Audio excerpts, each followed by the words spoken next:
In Michigan, there is a small town called Traverse City with a population of about 15,000. It is famous for the picturesque Lake Michigan, on the shores of which several resorts can be found. In the summer, a large number of tourists are attracted by festivals and water sports events. They come to swim, ride boats, enjoy delicious local food, and appreciate the unique landscapes around Lakes Michigan. In the winter, the area is snowy and quiet, there are few tourists, and life flows very slowly.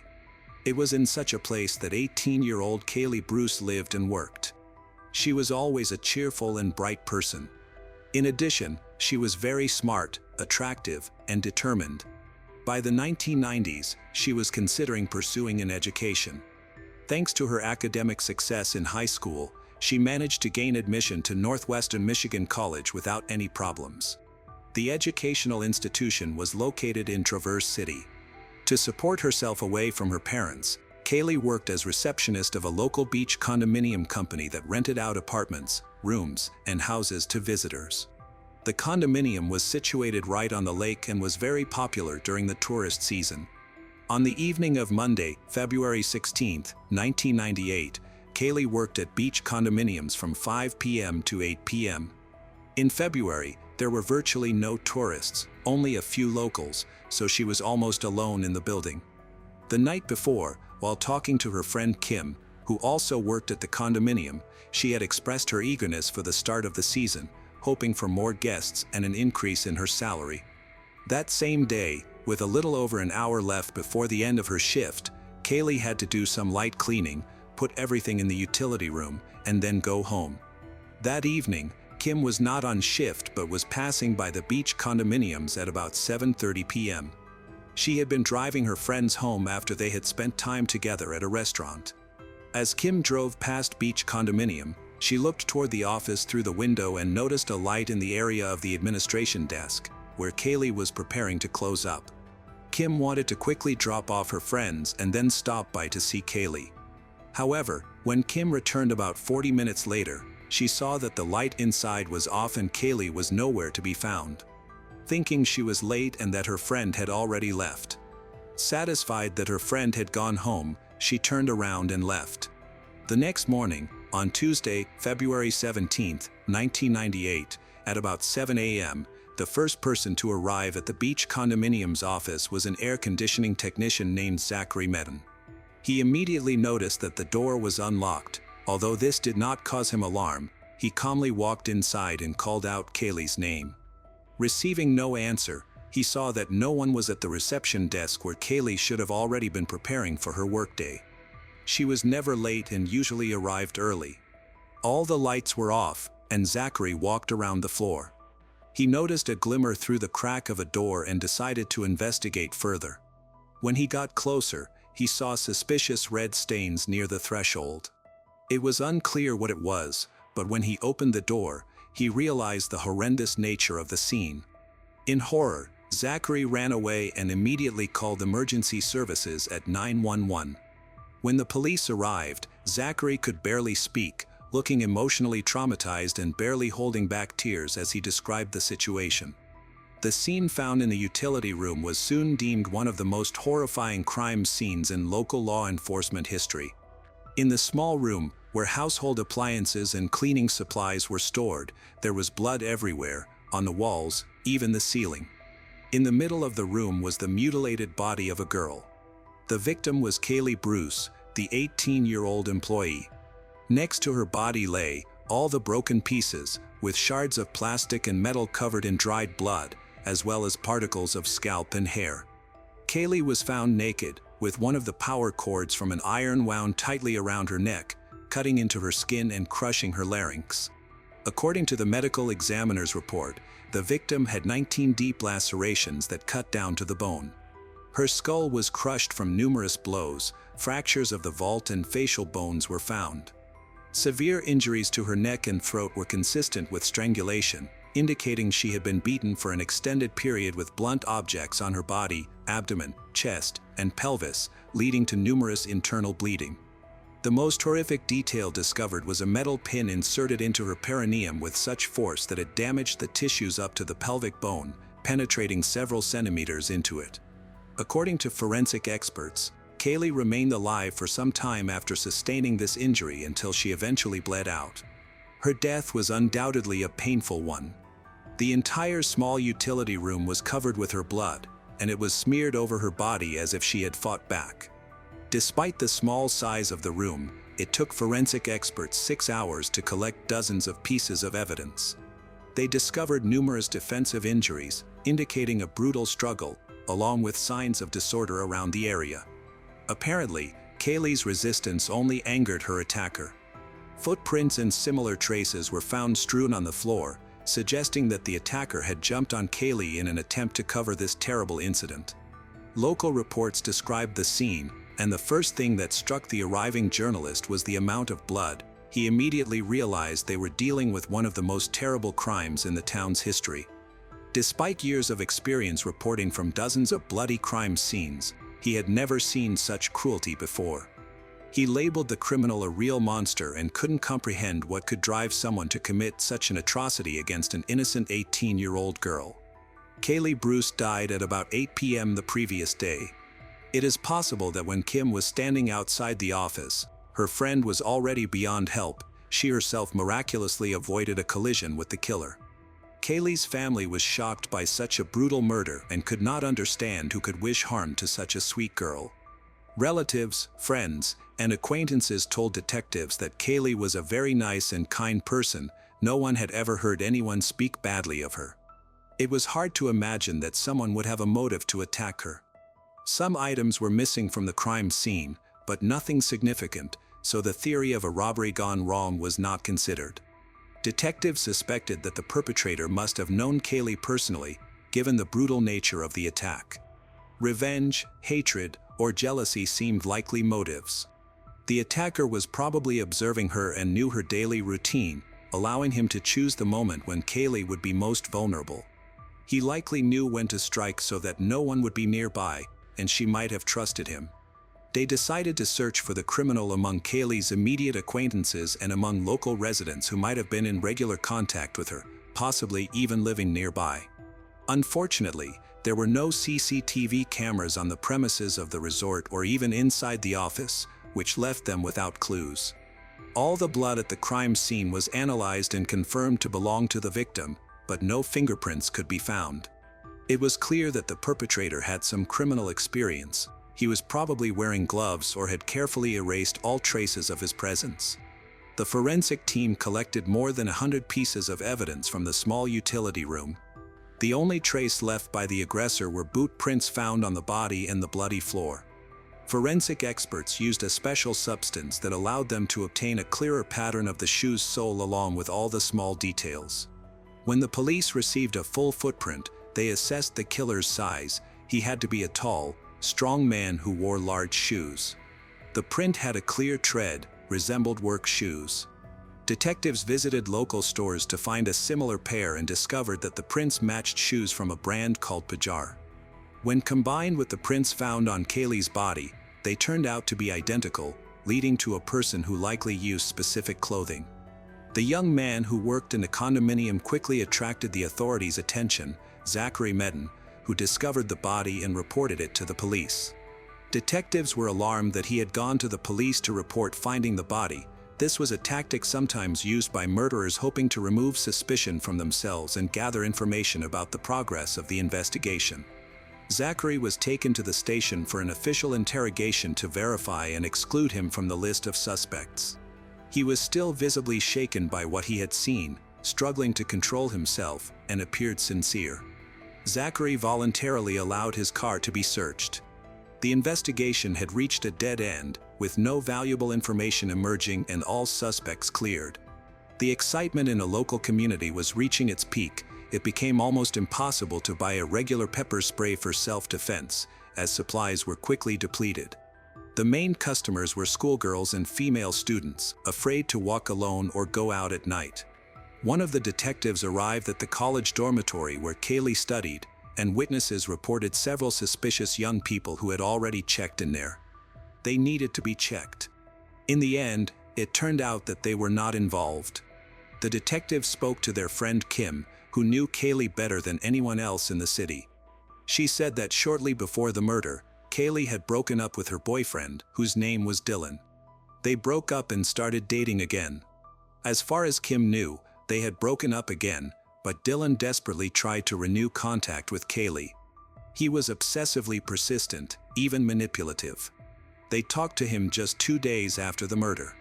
Dylan worked with heating, air conditioning equipment and serviced the units. They immediately noticed that he had boots of the brand Pilar, similar in size to the footprints found at the crime scene. Dylan had several pairs of the same brand, which were immediately sent to the laboratory for examination. However, no traces of blood could be found on them. Of course, he could have had other similar boots that he got rid of after the attack, but no matter how hard the police tried, they could not find any evidence against Dylan. Additionally, he had a reliable alibi, so he was excluded from the list of suspects. The killer could now be tens or even hundreds of kilometers away from the condominium, but the degree of cruelty suggested great hatred or sadistic inclinations. They were looking for all criminals prone to attacking women who had recently been released from prison and lived in the area. However, all efforts were in vain. During the inspection of the hill, a small metal rod was found. It was a part of a car tire valve. On it, they found Kalee's blood and several hairs that did not belong to her. One of them had an entire follicle, which allowed them to create a DNA profile of the probable criminal. Hopes for this were still low as the technology at the time was not yet perfect. In any case, this version needed to be checked, and that took time. They decided to use all the meager materials available to them. They organized a press conference and appealed to the public. The key moment on which they focused was the problem of numerous false statements. People contacted the police station, and all leads were checked. One person who contacted them was a local resident who worked as a presenter at a radio station. His name was John Chandler. He immediately noted that his information could help find the criminal. On February 26, 1998, 10 days after the murder of Kalee and following the press conference, John went to change the tires on his car. Near the resort area, there was an industrial park and a tire factory that he visited. While in the waiting room, he accidentally overheard the manager talking to the rest of the staff, trying to find one of the workers. The employees were discussing that a technician had not shown up for work and had not been seen for several days. They had all seen the press conference, so they suspected something was wrong. There were rumors that the missing man had a very bad character. One colleague mentioned that a day after the murder of Kalee, he had seen this technician wearing boots of the brand Pajar, which had suspicious dark spots. A day later, he bought himself new shoes and did not wear that pair again. After hearing all of this, John immediately called the police station to request that they check this tip. He felt that this information was very important, and the detectives were convinced of its significance. They went to the tire factory. The manager immediately admitted that John's words were true. Colleagues that morning had discussed one of the employees of the organization, who turned out to be 25-year-old Kevin Holzer, the son of the director of the company. Several employees confirmed that he always wore large-sized Pajar boots while on shift. A few days after the murder, he had a new pair. After examining the area where Kevin usually worked, detectives noticed that small metal rods from tire valves were lying around on the floor. They looked very similar to the evidence from the crime scene. Local workers confirmed that these rods often flew off when changing tires. Now the police were sure that John's statement was leading them in the right direction. Their suspicions only grew stronger when they found out that Kevin had been renting a room in beach condominiums where Kalee worked for 6 months. He had the opportunity to observe her, calculate her daily routine, and choose the right time when she would be alone. In fact, Kevin spoke with investigators as early as 8 a.m. on February 17th, when Kalee's body was found. He was the only one who did not ask what had happened, which seemed strange. Kevin claimed he had quickly gone to work at the plant. Due to the lengthy process of examining the crime scene and collecting evidence, the detectives did not have the necessary clues when they spoke to Kevin. It became apparent that the criminal could have been in their hands from the very first minutes of the investigation, but he managed to slip away. The new main suspect was now wearing Pajar boots of the same size. It was decided to reanalyze the collected data and follow up on everything the local residents had said. The detectives spoke to one resident of beach condominiums. She said that, day of the attack, she returned home from work in the evening at about 10 p.m. The door was open, although she perfectly remembered locking it. It turned out that the master key had disappeared from the reception desk. Suspicions against Kevin were confirmed by Kalee's friend Kim, who said that he often ran into the office and lingered at the reception desk while Kalee worked there. Kim believed that Kalee liked Kevin, so he tried to spend any free minute chatting, even on far-fetched topics. He constantly asked to be let into his apartment with spare keys, which only the condominium administrator had access to. He claimed that he had forgotten or lost his own key. It seemed he was just looking for a reason to get closer to Kalee. Kevin was tall, athletic, practiced martial arts. He looked like a likely killer, but they failed to find him. He simply ran away. In search of additional information, they went to the tire factory where he worked and checked the guy's biography. They managed to find out that Kevin had problems with the police 5 years before the murder. He had been accused of abuse. In the late hours, Christina was returning home from a bar when a stranger grabbed her and dragged her into an alley, then began to beat her. She sustained very serious injuries and was sure that she was saved by a miracle. Realizing that the criminal wouldn't stop, Christina pretended to be dead and offered no resistance. As soon as she stopped moving, the criminal simply lost interest and left. Apparently, the attacker enjoyed beating and killing women, which was very disturbing. The potential serial killer could be anywhere, and now no one was safe. Trying to understand the moment when Kevin escaped, they realized that he had disappeared from all radar as soon as the press conference was over, which announced the size, brand of the shoes and the tread pattern he had worn before. In order to scare off the probable killer, the police obtained an arrest warrant and went to his apartment, but nothing valuable for their investigation could be found. There were no bloody shoes or clothing, and they even checked the drains in the bathroom, but found no traces of blood. This puzzled the detectives. Around the same time, a friend named Mike contacted the police station. He was very worried and said that he might know where to look for Kalee's killer. Just before this, he and his friend, Kevin, had spent Friday night at a club. They were drinking and chatting after a new press conference had been held. Detectives got a warrant for Kevin's arrest. During the party, Mike's phone rang. On the other end was another friend who asked where Kevin was, that the main suspect in the murder who was sitting across from Mike. Kevin became noticeably nervous, but Mike managed to say that his girlfriend had called and asked him to come home. Kevin did not suspect anything and said it was time for him to go. Mike walked Kevin to the parking lot, where they said goodbye and went their separate ways. As soon as Kevin disappeared from sight, Mike immediately called the police station, providing a description of Kevin's car and clothing. Mike had said he was heading south but gave no exact directions. Kevin was driving a noticeably gold-colored car, which was quickly tracked down. Detectives arrived at the parking lot, but the car was abandoned, and Kevin was not there. It seemed he had managed to escape punishment again.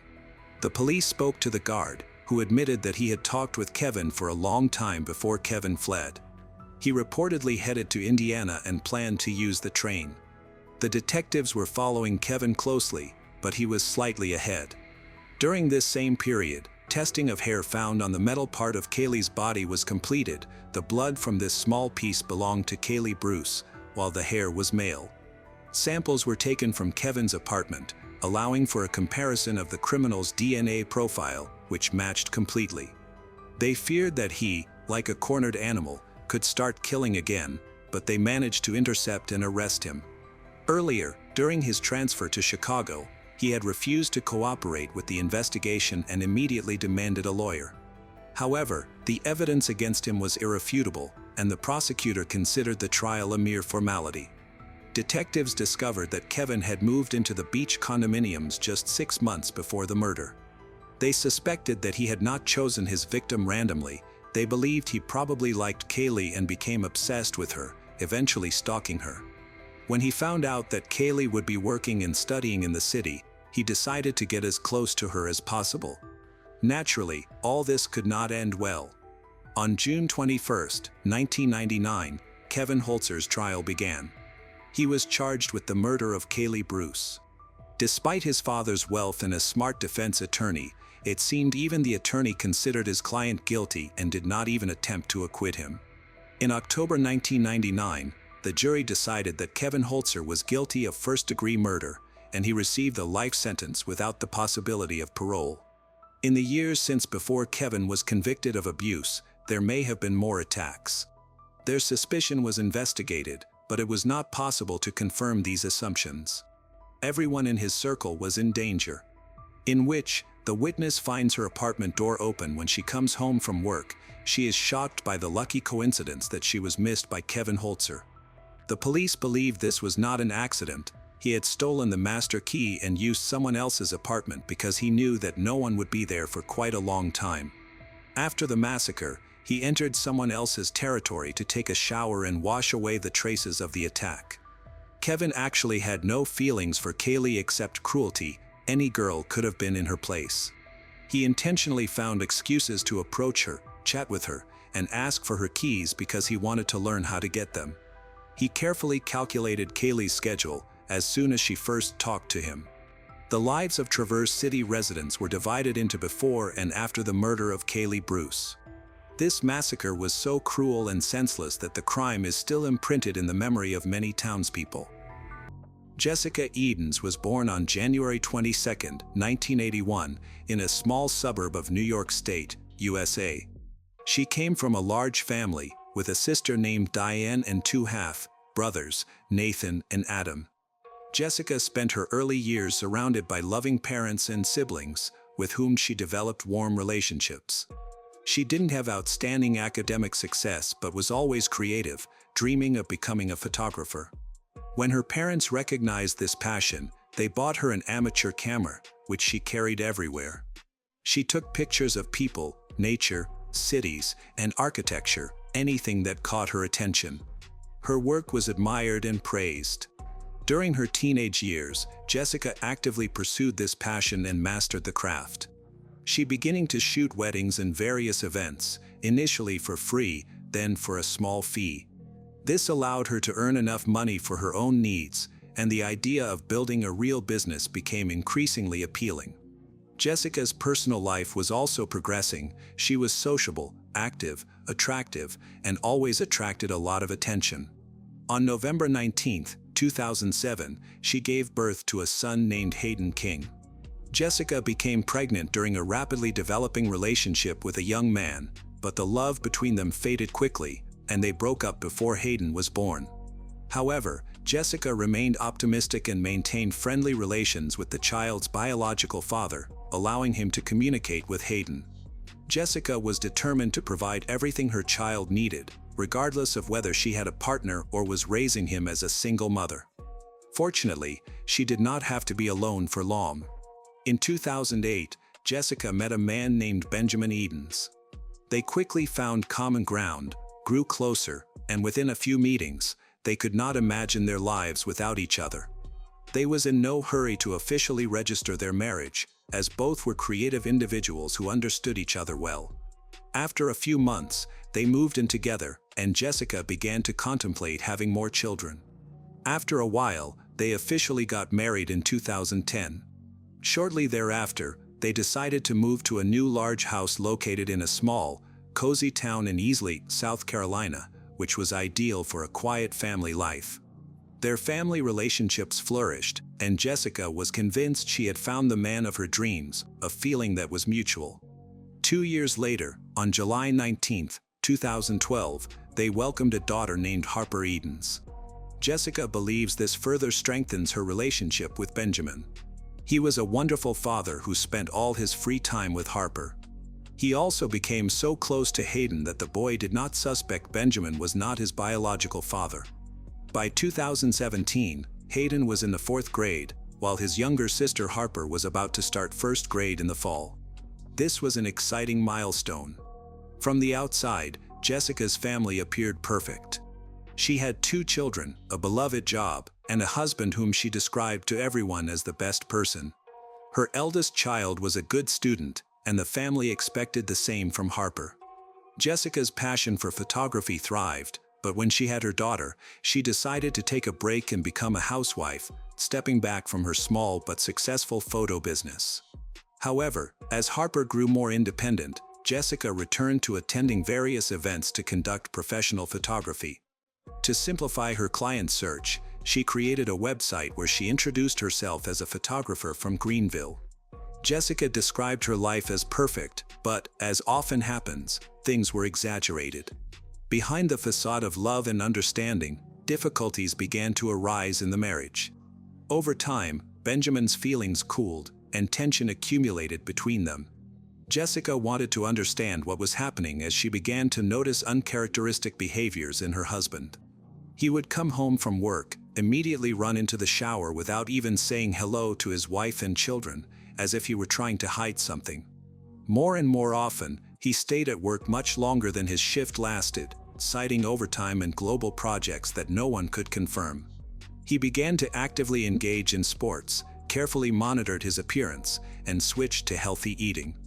All this could look like ordinary healthy habits that people develop with age, but not with Jessica. She began to suspect Benjamin of cheating.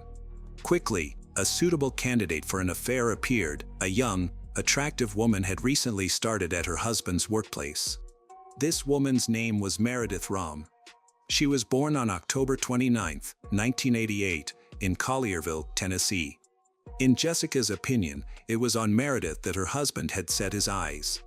In the early years of Meredith's life, her parents divorced, and her mother quickly found a new man and remarried, so Meredith had a stepfather named Carlton Chambers.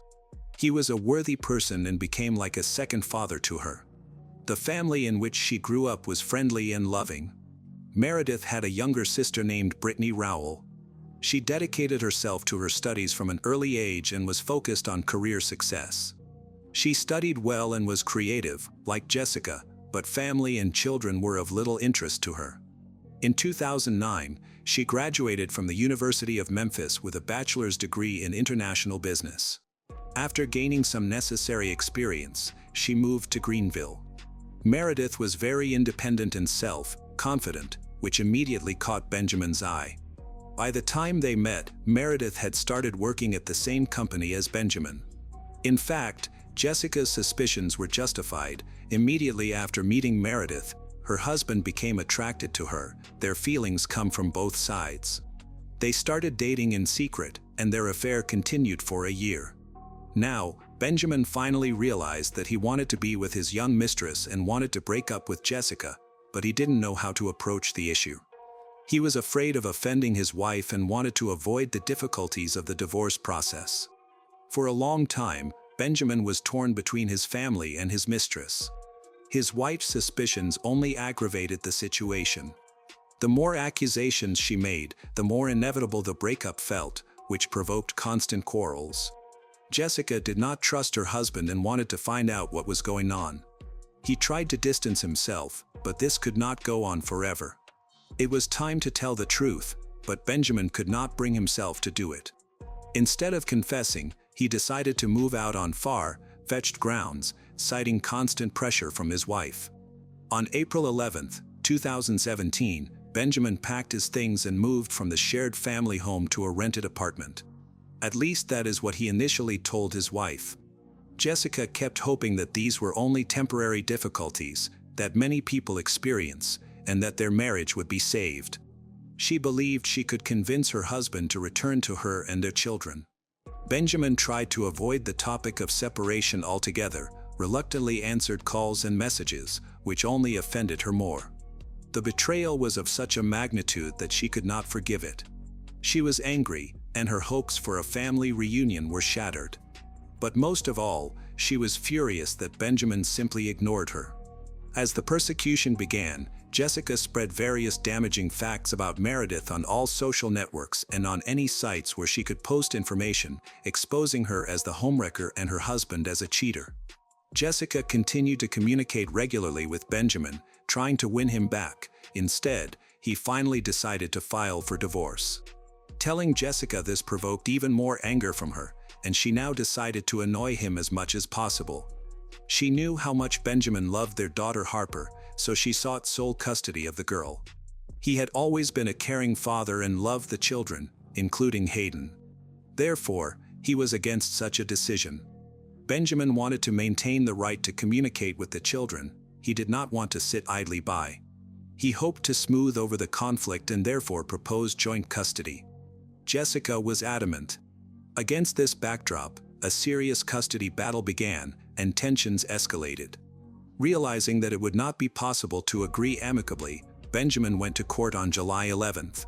He wanted to gain an advantage and testified under oath that Jessica was using the children as a weapon of revenge. By this point, Jessica had completely prevented meetings and communication between the children with their father, not even allowing contact through social networks and mobile phones. Everything was under her total control. Benjamin was afraid she could go too far. Simultaneously, Jessica intensified her harassment of Benjamin and Meredith. She continued to post not just hateful words toward Meredith on social media but also used graphic photos and other offensive captions. Previously, Jessica had tried to portray Benjamin's mistress as a family destroyer. Now, even more disturbing captions began to appear. She claimed that Meredith would get what she deserved, though she never specified what she meant. Meredith, the target of the harassment, began to fear that all of this could be dangerous. However, Benjamin insisted that Jessica had no history of violence, so he believed the situation would gradually settle down. He tried not to provoke her further, but it had little effect. The situation only worsened. When Jessica learned about the filing of a joint custody application by her husband, she was furious. Benjamin had always been a decent person, a valuable employee who earned a good salary and had no bad habits or addictions, so there were no serious grounds for denying him custody or terminating his contact with the children. He simply wanted to see them. Now that he had received the right to visit, which Jessica could not oppose. Due to the impossibility of taking revenge, she began to come up with more sophisticated ways to annoy him.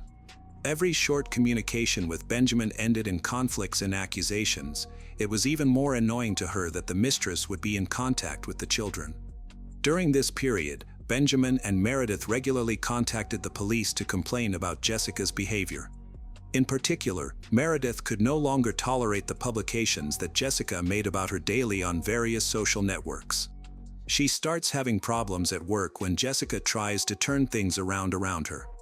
Benjamin tried to prove that Jessica's behavior was stalking and very disturbing.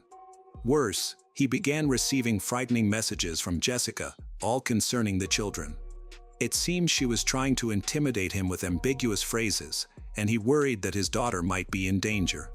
In July 2017, after a court meeting, he called the police to check on the welfare of the children at Jessica's house.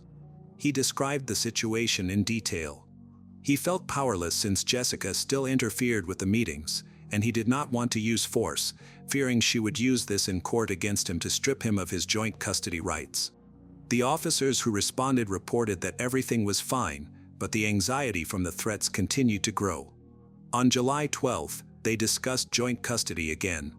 All attempts by Jessica to prevent this were unsuccessful, making her even more furious. During the day, Benjamin begins to receive more disturbing messages from his ex-wife.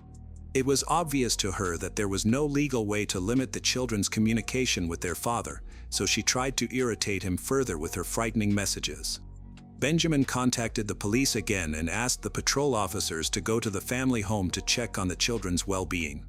When the officers arrived, they again did not see anything suspicious. The report compiled by the patrolman stated that everything was fine, the family seemed normal, Jessica behaved calmly, and her son and daughter were in a good mood while watching a movie when the officers arrived. At that moment, Jessica insisted that Harper call Benjamin, realizing that he had called the police. All of this became part of her insidious plan to expose him as a liar. While the officer was in the house, he discussed the potential resumption of relations with Benjamin. Jessica denied wanting to reconcile, calling him a traitor who had cheated for a whole year. She couldn't forgive him and intended to use this in court to achieve sole custody of their daughter. She didn't want him in the children's lives. While the officer was filling out the report, Jessica began insisting that Benjamin and Meredith were very dangerous people, especially to the children. She claimed to have suffered from their behavior since the divorce process began and insisted that they were trying to portray her in a bad light. Jessica wanted to obtain a restraining order against them.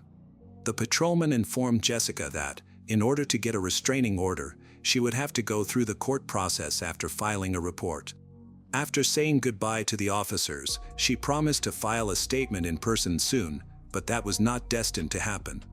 The next day, while Jessica's family was out of town, she went to her parents' house early in the morning and took a .40 caliber pistol that they used for self-defense. When relatives heard about this, Jessica warned her father about the need for a weapon, and he was not against it. They did not suspect the scale of the persecution that Jessica had arranged. She skillfully lied, making Benjamin look worse and referring to the persecution from him, that the danger emanating from her ex. Jessica claimed that she could not feel calm at home, she was simply afraid to be left alone with her 2 children. They were easily convinced that Benjamin and Meredith posed a threat, including to the children, and that the weapon would help protect them from what she described as extremely harmful communication. All of this sounded plausible, therefore, her parents had no problem with her needing the weapon for a while. Jessica planned to keep the gun in the house while the divorce process was ongoing. Jessica then sent text messages filled with accusations, now targeting everyone who knew Meredith. She managed to find information about the family and friends of Meredith, copying the messages to everyone, then telling them how Meredith had stolen her husband, destroyed her family, and was now trying to take the children. Jessica obtained the phone numbers of at least 5 friends of family members on social media. It seems she was immersed in this all day, displaying behavior that resembled madness. She even personally called several people, relaying her story over her mobile phone. Some of Jessica's acquaintances became disappointed in her decency, causing real damage to her reputation. Benjamin also received even more terrifying messages. Jessica openly accused and intimidated him, stating that he would not receive anything, he would not gain access to Meredith and the children. Jessica wrote that because of his actions, he would have no chance of getting any of it, as she would not allow him to enjoy life after what he had done. Benjamin was extremely worried about this information and began to send Jessica message after message, trying to understand what she meant. However, she simply ignored all his questions, which only increased Benjamin's anxiety. He expressed his willingness to go to court for an emergency hearing regarding joint custody of the children, even threatened to try to take the children from her if she did not calm down. Finally, Jessica responded with a short message, "Your life will soon be better." Benjamin was sure that she was just mocking him and enjoying this situation. Jessica claimed that it was the last day she would experience pain, after which she ignored any attempts by Benjamin to contact her. On the morning of July 13, 2017, Jessica wrote to Benjamin again. She offered to meet so that Benjamin could answer some questions. However, Benjamin found everything very suspicious and hesitated to attend the meeting. He didn't suspect that this could turn out to be a fatal mistake. Benjamin tried to get her to talk on the phone to understand what she needed and why they couldn't discuss it without a meeting, but this only made Jessica even angrier. At 4:41 p.m., he received another message in which Jessica complained that she was tired of this bullying that never meant anything to Benjamin. In reality, old accusations and the most frightening threats she had ever voiced since the breakup emerged. Jessica's behavior was so alarming that Benjamin contacted her mother to discuss the situation, suspecting that Jessica was having a breakdown.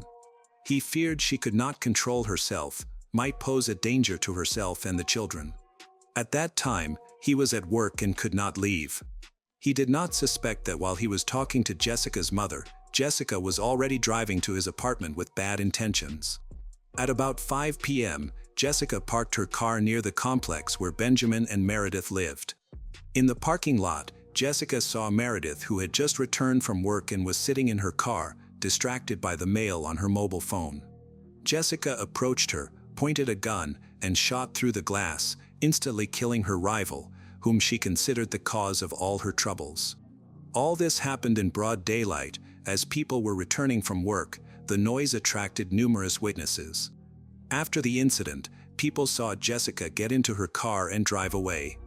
Neighbors contacted the police, reporting this and clarifying one frightening detail: at that time, there were 2 children in the car with the shooter.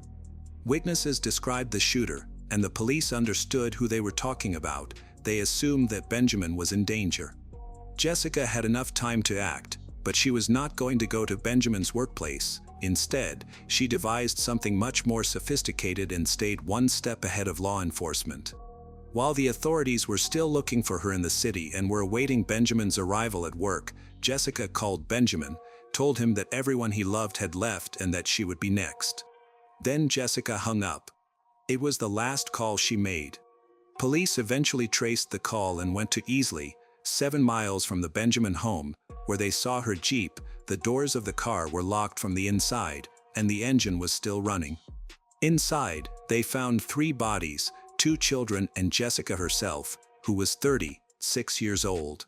Jessica had persistently called Benjamin in hopes of meeting with him, perhaps intending him to be her first victim. However, he seemed to sense danger and avoided contact as much as possible, often opting to respond via a message on a messaging app. When she received a refusal, she flared up in anger and attacked Meredith, after which Jessica returned home. Near her house, she called Benjamin again.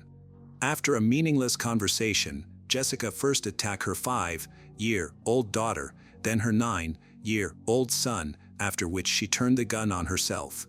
Jessica used the same gun that she had borrowed from her parents on July 11th. During the investigation, detectives found out that Benjamin had been trying to obtain a restraining order against Jessica. He had filed for joint custody on the same day and had communicated with the police officer who came to check on the children. Jessica left 4 suicide notes, 1 for her mother, 1 for her father, 1 for her son's father, and 1 for her husband. In these notes, she expressed her love for her family and her regret for the pain her actions would cause them.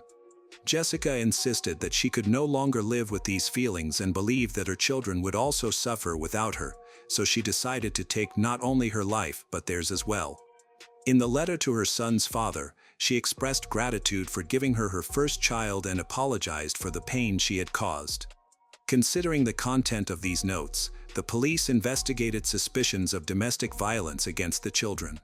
Judging by what Jessica wrote, it was possible she had harmed them as a way of exacting revenge on her unfaithful husband. However, nothing like this could be confirmed. As for the last note left by Jessica to Benjamin, it contained several short phrases in which she wished that Benjamin would experience the pain from his cruel act for the rest of his life. The note also stated that he would not be able to hurt them anymore.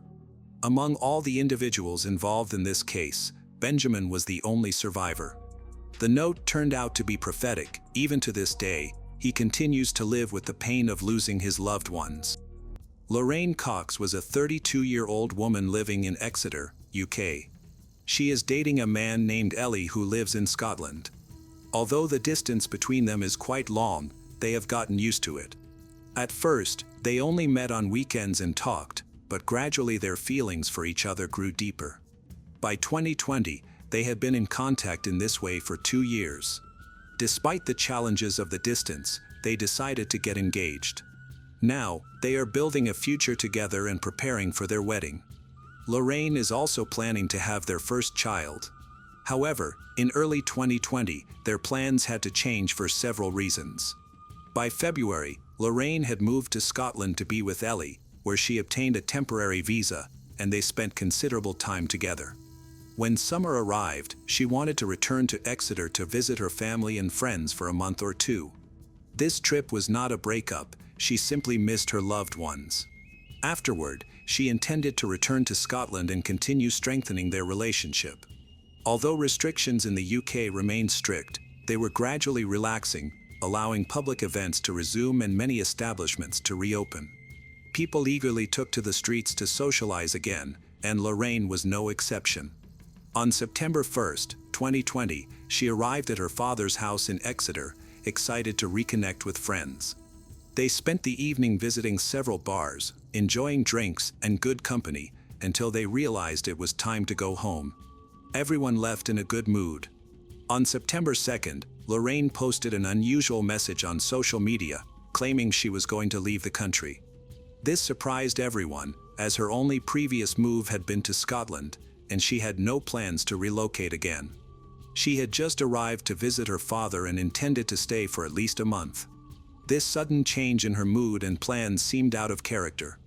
In her post, Lorraine mentioned wanting to move about 50 kilometers from her father's house to a place called Plymouth, which she described as the first stop on her planned journey. This behavior was shocking because Lorraine was not known for making impulsive decisions, especially on such a significant scale. She had a stable life and a loving relationship in Scotland and had never mentioned wanting to move elsewhere. Now, she was considering a move toward France. Unsurprisingly, this post had a deep impact on Ellie. They had a strong relationship, making his fear of losing her understandable. Lorraine's friends bombarded her with questions.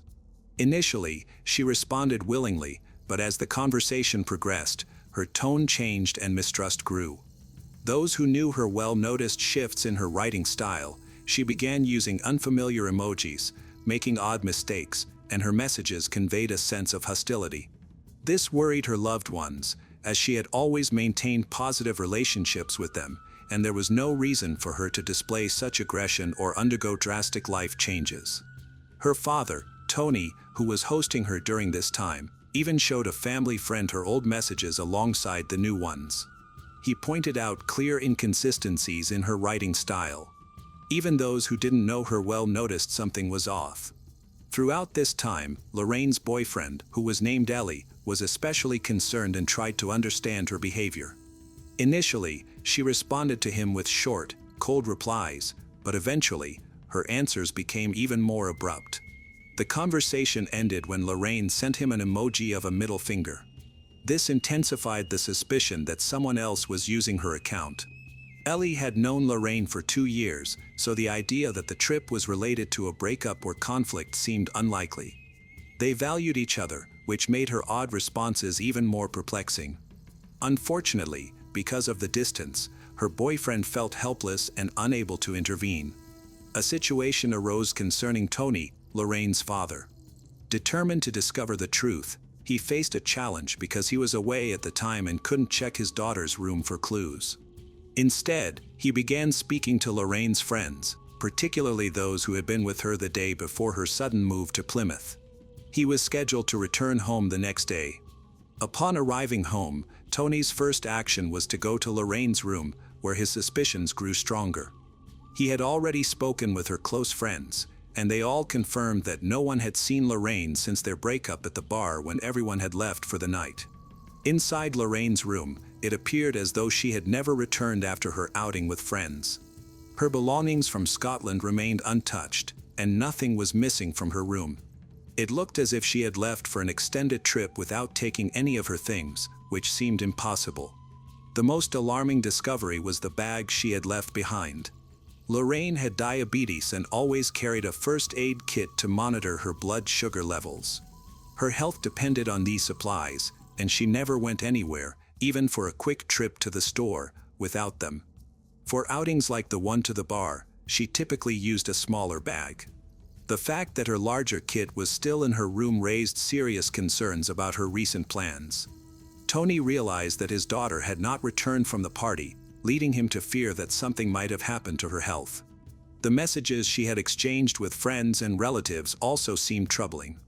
Worried, Tony sent another message to Lorraine on social media, expressing concern for her health and asking if she was okay. He warned her that if she did not respond, he would have to contact the police.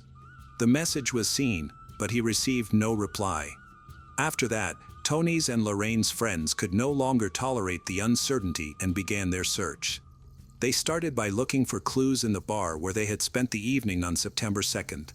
They interviewed witnesses, distributed flyers, and retraced the presumed route Lorraine would have taken home. It was clear that something alarming must have happened during her journey since she never came home again. Law enforcement and journalists quickly became involved. They were skeptical of the theory that Lorraine might have suffered a health crisis. Detectives believed that if that were the case, she would not have been able to send messages to her friends. Furthermore, several days had passed since her disappearance, and she would likely have been found in a hospital, but tests of recent admissions yielded no results. It appeared far more likely that Lorraine had encountered danger from someone. Journalists rushed to report on the situation, highlighting concerns over Lorraine's disappearance. They recalled that in May 2018, 2 years before Lorraine vanished, an attacker named Robert Proud had attacked a woman who strikingly resembled her. He had abused her but did not kill her, and then evaded capture for a long time. Given his criminal history, it raised fears that there could be more victims. Although he had completed his prison sentence, investigators began considering Lorraine as a potential victim. At the time of her disappearance, Robert was living near the path Lorraine would have taken home. This connection led to his arrest, and police sought to extract a confession from him. They believed he had kidnapped, abused, and possibly killed her, and that he might have disposed of her body. It was suspected that he took her phone and pretended to communicate with her friends and family to buy himself time and create confusion. There was another theory regarding Lorraine's disappearance. Some believed that Robert might have attacked her, but instead of dying, she was hiding to avoid becoming his victim again. The detectives prioritized finding Lorraine because she was clearly in danger. Robert might have been holding her hostage. The situation could have escalated, posing a significant threat. To test this theory, they began reviewing surveillance footage from cameras along Lorraine's potential route that night. Even after narrowing down the time frame, they had about 11,000 hours of footage from over 400 cameras across 120 different locations. Analyzing this footage was time-consuming, but it proved worthwhile, yielding the first clues needed to catch the criminal. Eventually, they spotted a girl who matched Lorraine's description in the recordings. After leaving her friends at the bar, she headed toward her father's house without making any turns. She almost made it home, but a few blocks away, something caught her attention: a kebab shop on the ground floor of an apartment building, which was open at night. Lorraine went inside, likely to grab a snack, and then left to eat on a bench before continuing her way home. Around 2:45 a.m., she returned to the kebab shop, but this time accompanied by an unfamiliar man. This raised alarms because he didn't appear to be just a random passerby. The footage suggested they had interacted, and he had managed to get her attention. The police continued to investigate the recordings and noted that the young man had been following Lorraine after they left the shop. This behavior was concerning, especially since she seemed to be walking voluntarily and the street was deserted. Detectives suspected the man might be a predator who targeted his victim, potentially involved in Lorraine's disappearance and the messages she had sent to her loved ones after the incident. He maintained a distance while following her, trying to remain inconspicuous, and seemed to be assessing the situation. It looked as though he was stalking her, especially since she appeared intoxicated and was stumbling. She had a valuable phone, and with no one accompanying her that night, he saw an opportunity to attack. The police attempted to locate another recording to determine how Lorraine left the building from at least one camera, but were unsuccessful. It appeared she had not exited at all. They spent considerable time reviewing the video footage, only to confirm that Lorraine had not left since she was last seen. The detectives concluded that she might still be inside, possibly being held against her will. Unfortunately, by the time they gathered this information, 8 days had passed. Given this long duration, only a miracle could save Lorraine, who suffered from diabetes. Nevertheless, her family held on to hope. The police obtained a clear photo of the man who accompanied and followed Lorraine that night. They printed it out and began distributing it through the media to attract witnesses. Initially, they visited the kebab shop and spoke with the owner. He informed them that he lived above the shop but had rented the apartment below to a young man about a month ago. This young man had moved in unofficially and was very withdrawn, to the extent that the owner didn't know much about him. The owner even expressed doubts about the young man's name. When police officers visited the apartment, they anticipated finding a crime scene. However, everything was surprisingly neat and clean. The young man living there identified himself as Christopher Mayer and showed them his identification. There was no sign of Lorraine in the apartment, and he allowed the detectives inside without any resistance. They inspected the place thoroughly to ensure that no one was being held against their will. Christopher was then shown a photo of Lorraine, along with a CCTV image in which a man resembling him was seen accompanying her to the house. He strongly denied any connection, claiming that he did not know her. However, the clear photograph made the police skeptical, as the similarities were unmistakable. A brief verbal confrontation ensued, with Christopher maintaining his stance. During this exchange, he insisted that he would never bring a strange woman to his apartment. The police then became interested in Christopher's mobile phone, which they seized for examination. They discovered that it contained Lorraine's SIM card, although the card was currently missing. This evidence confirmed that he had at least seen her recently. Further investigation revealed that a suspicious post had been made on Lorraine's social media account using this mobile phone. It appeared that Christopher had sent strange messages to her loved ones. After the unsettling incident, whatever it was, he had taken Lorraine's phone. Rather than using it for communication, he inserted a SIM card into his own phone to access her contact list and social media account. This raised further suspicions about Christopher. He was the last person confirmed to have seen Lorraine alive, and his attempts to manipulate her account seemed suspicious. It became clear that he was trying to cover his tracks, raising questions about his motives that the authorities still needed to uncover. Christopher was arrested and charged with the kidnapping of Lorraine Cox.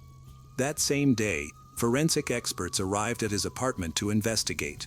They used a substance called luminol to carefully examine the area. While they found several suspicious traces of evidence, the most alarming findings were in a nearby alley. During their search of the apartment, they discovered blood and numerous signs that supported the theory that Lorraine was dead, particularly around a garbage can. The forensic team speculated that Christopher might have disposed of evidence by throwing away the body. They searched the alley and found a large plastic bag inside one of the trash containers that contained human remains. However, it was not a complete body. Some parts, including the torso and head, were missing, making identification difficult. Consequently, the case shifted from a missing persons investigation to a murder investigation, and the work continued. Detectives learned that on the night of Lorraine's disappearance, in addition to Christopher, 5 other young men were present. However, none appeared on the CCTV footage with Lorraine. These men likely entered the apartment to buy food or for other reasons, but their involvement needed further investigation. They could have unwittingly been present during the crime or could have assisted in covering up evidence. Notably, the group behaved very differently. Except for Christopher, everyone was cooperative and willing to provide information.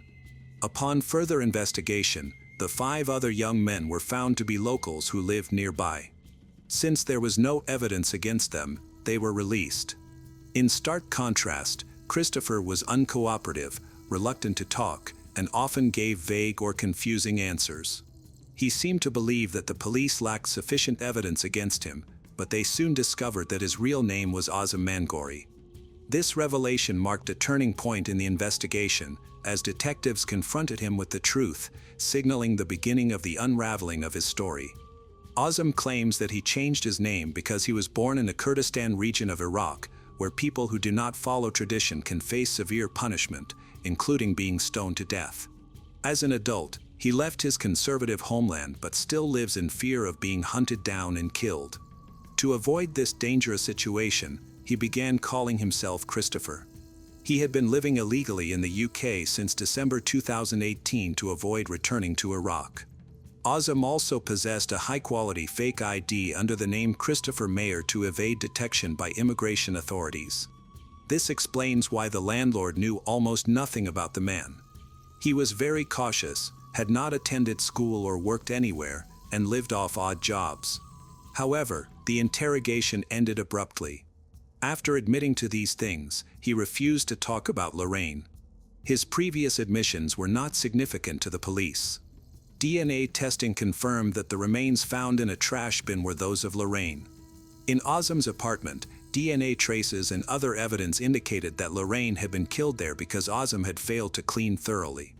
The police also discovered a large handsaw and replacement blades purchased after the crime. Other items found included a driver's license, a debit card, and a wallet, all mutilated. Nearby trash bins contained bloody clothing, Lorraine's phone, and a SIM card discarded in the sewer. Unfortunately, parts of her body were never recovered. Detectives analyzed the location data from Azam's mobile phone on the day of Lorraine's murder and the subsequent days when he disposed of evidence. This investigation led them to a location on the city's outskirts known as Tin Pit Hill. During the search, they found Lorraine's torso and head, which were not well concealed. Investigators noted unsettling details. A piece of clothing was stuffed into her mouth, and a patch of skin was missing from her back, possibly taken as a trophy by the perpetrator. Unfortunately, no other body parts were located, and the remains were in an advanced state of decomposition, complicating the determination of the cause of death. The forensic expert concluded that Lorraine had likely been strangled. Despite strong evidence of his guilt, Azam continued to deny his involvement and created false stories. He even attempted to involve banned organizations in the case. The trial commenced in spring 2021. Although he never confessed, Azam and his defense team significantly altered his narrative. He now claimed to have a normal orientation and stated that he encountered Lorraine when she came to his place late at night after a bar visit. He approached her on the street and convinced her to come to his apartment for some intimacy. Azam maintained that Lorraine voluntarily came to his apartment after drinking heavily and using illegal substances. He claimed that after trying those substances himself, he experienced severe distortion of perception and lost consciousness. When he regained awareness, he found Lorraine in the bathroom, unresponsive. He alleged that he saw a puddle of urine beneath her and believed she had overdosed. Azam attempted to perform CPR, but it was unsuccessful. In a panic and without knowing the emergency number, he sat on the bathroom floor next to her body. Hallucinations then began, and he claimed to see dark creatures emerging from her mouth, prompting him to shove a piece of his t-shirt into her mouth to stop it. He pushed the cloth in so far that it could have caused her to choke. Despite being in a state of panic, he managed to find and send a video he had recorded around the same time to a friend, where he appeared calm and even exhaled smoke into the camera. He explained that he filmed the video to help himself calm down. His behavior grew increasingly bizarre. Instead of calling for help, he decided to dispose of the body and planned to flee from his relatives. Naturally, this account sounded implausible, leaving him with no solid defense. According to Azam, he was unsure what he would do after Lorraine died and kept her body in his apartment until he decided to dispose of it. When his anxiety reached its peak, he chose to throw it away. He called a taxi to take the bag with the remains to a wooded area on the outskirts of Exeter. Prosecutors noted that he seemed to be obsessed with amputation, as evidenced by the precise cuts he made, which horrified forensic experts. It was clear he had researched this topic extensively and was well prepared. That evening, Azam tried to connect with people on an escort website, seeking companionship but was unsuccessful. Later, he saw Lorraine on the street eating alone and viewed her as an ideal target. It seems that Azam may have premeditated this murder to fulfill his dark fantasies. Even with substantial evidence against him, his trial lasted 5 weeks. Ultimately, the jury found him guilty of murder and attempting to obstruct justice. He received a life sentence but is eligible for parole after 20 years, which means he could be released at the age of 44. Lorraine's boyfriend, Ellie, experienced profound grief, stating that a part of him died with her. He lives daily with this pain and struggles against despair. Lorraine's father, Tony, organized a charity march to rally support for his daughter. Participants silently walked the route she would have taken from the bar to her home, a journey she never completed. In the aftermath, Tony became an activist advocating for more CCTV cameras on UK streets to help prevent and solve violent crimes. He also started to make regular donations to an anti-abuse organization based in the UK. Even after justice was served, Lorraine Cox's family remained uncertain about how Azam was able to lure her into his apartment.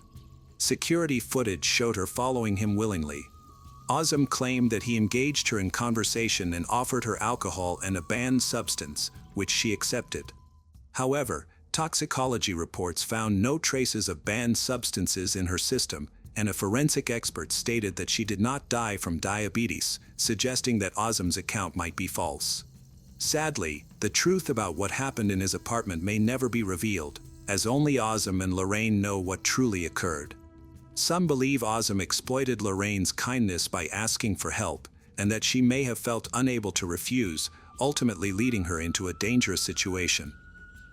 On April 27, 2024, the quiet community of Myrtle Beach, South Carolina, was shaken to its core by the devastating death of 30-year-old Micah Miller, a vibrant and ambitious woman who was found dead in Lumber River State Park, North Carolina. She had been married to a local pastor, John Paul Miller, for nearly 7 years. However, the picture-perfect facade of their relationship hid a much darker truth.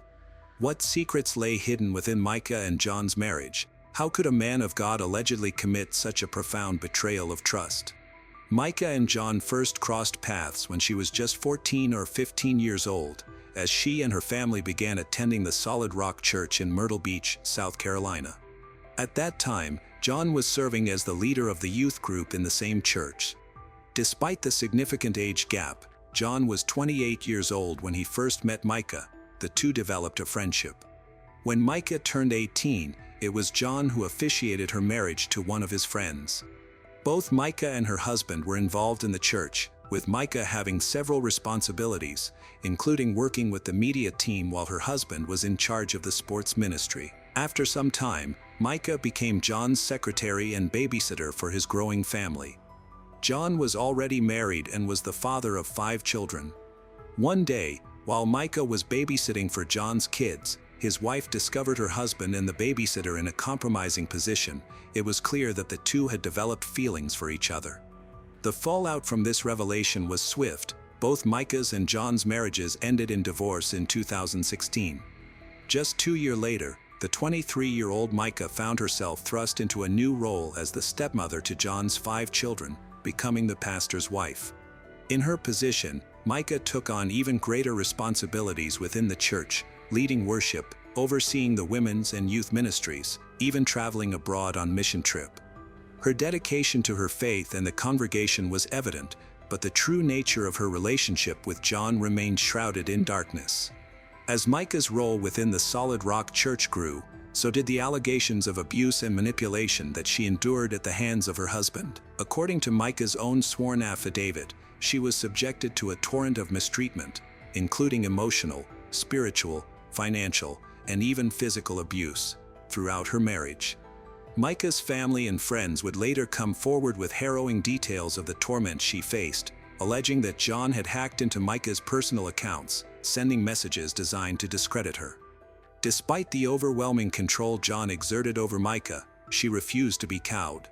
In January 2023, Micah made the courageous decision to separate from her husband, taking the first steps toward reclaiming her freedom.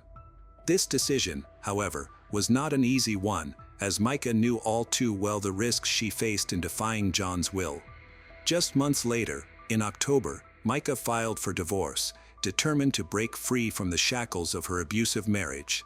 This bold move was undoubtedly a testament to Micah's strength and resilience, as she faced the daunting prospect of rebuilding her life in the wake of the trauma she had endured. Micah's choice to leave John came at a significant cost. She reached out to the police multiple times after feeling that someone was following her, which added to her anxiety during her attempt to end the marriage. Micah discovered her tires had been slashed and found a tracking device on her car, deepening her fears about John's obsessive need to control her. These events made Micah feel even more vulnerable as she faced the challenges of divorce, constantly anxious about the possible consequences of her decisions. In the months leading up to Micah's tragic death, a series of troubling incidents heightened the sense of danger and mistrust in her relationship with John.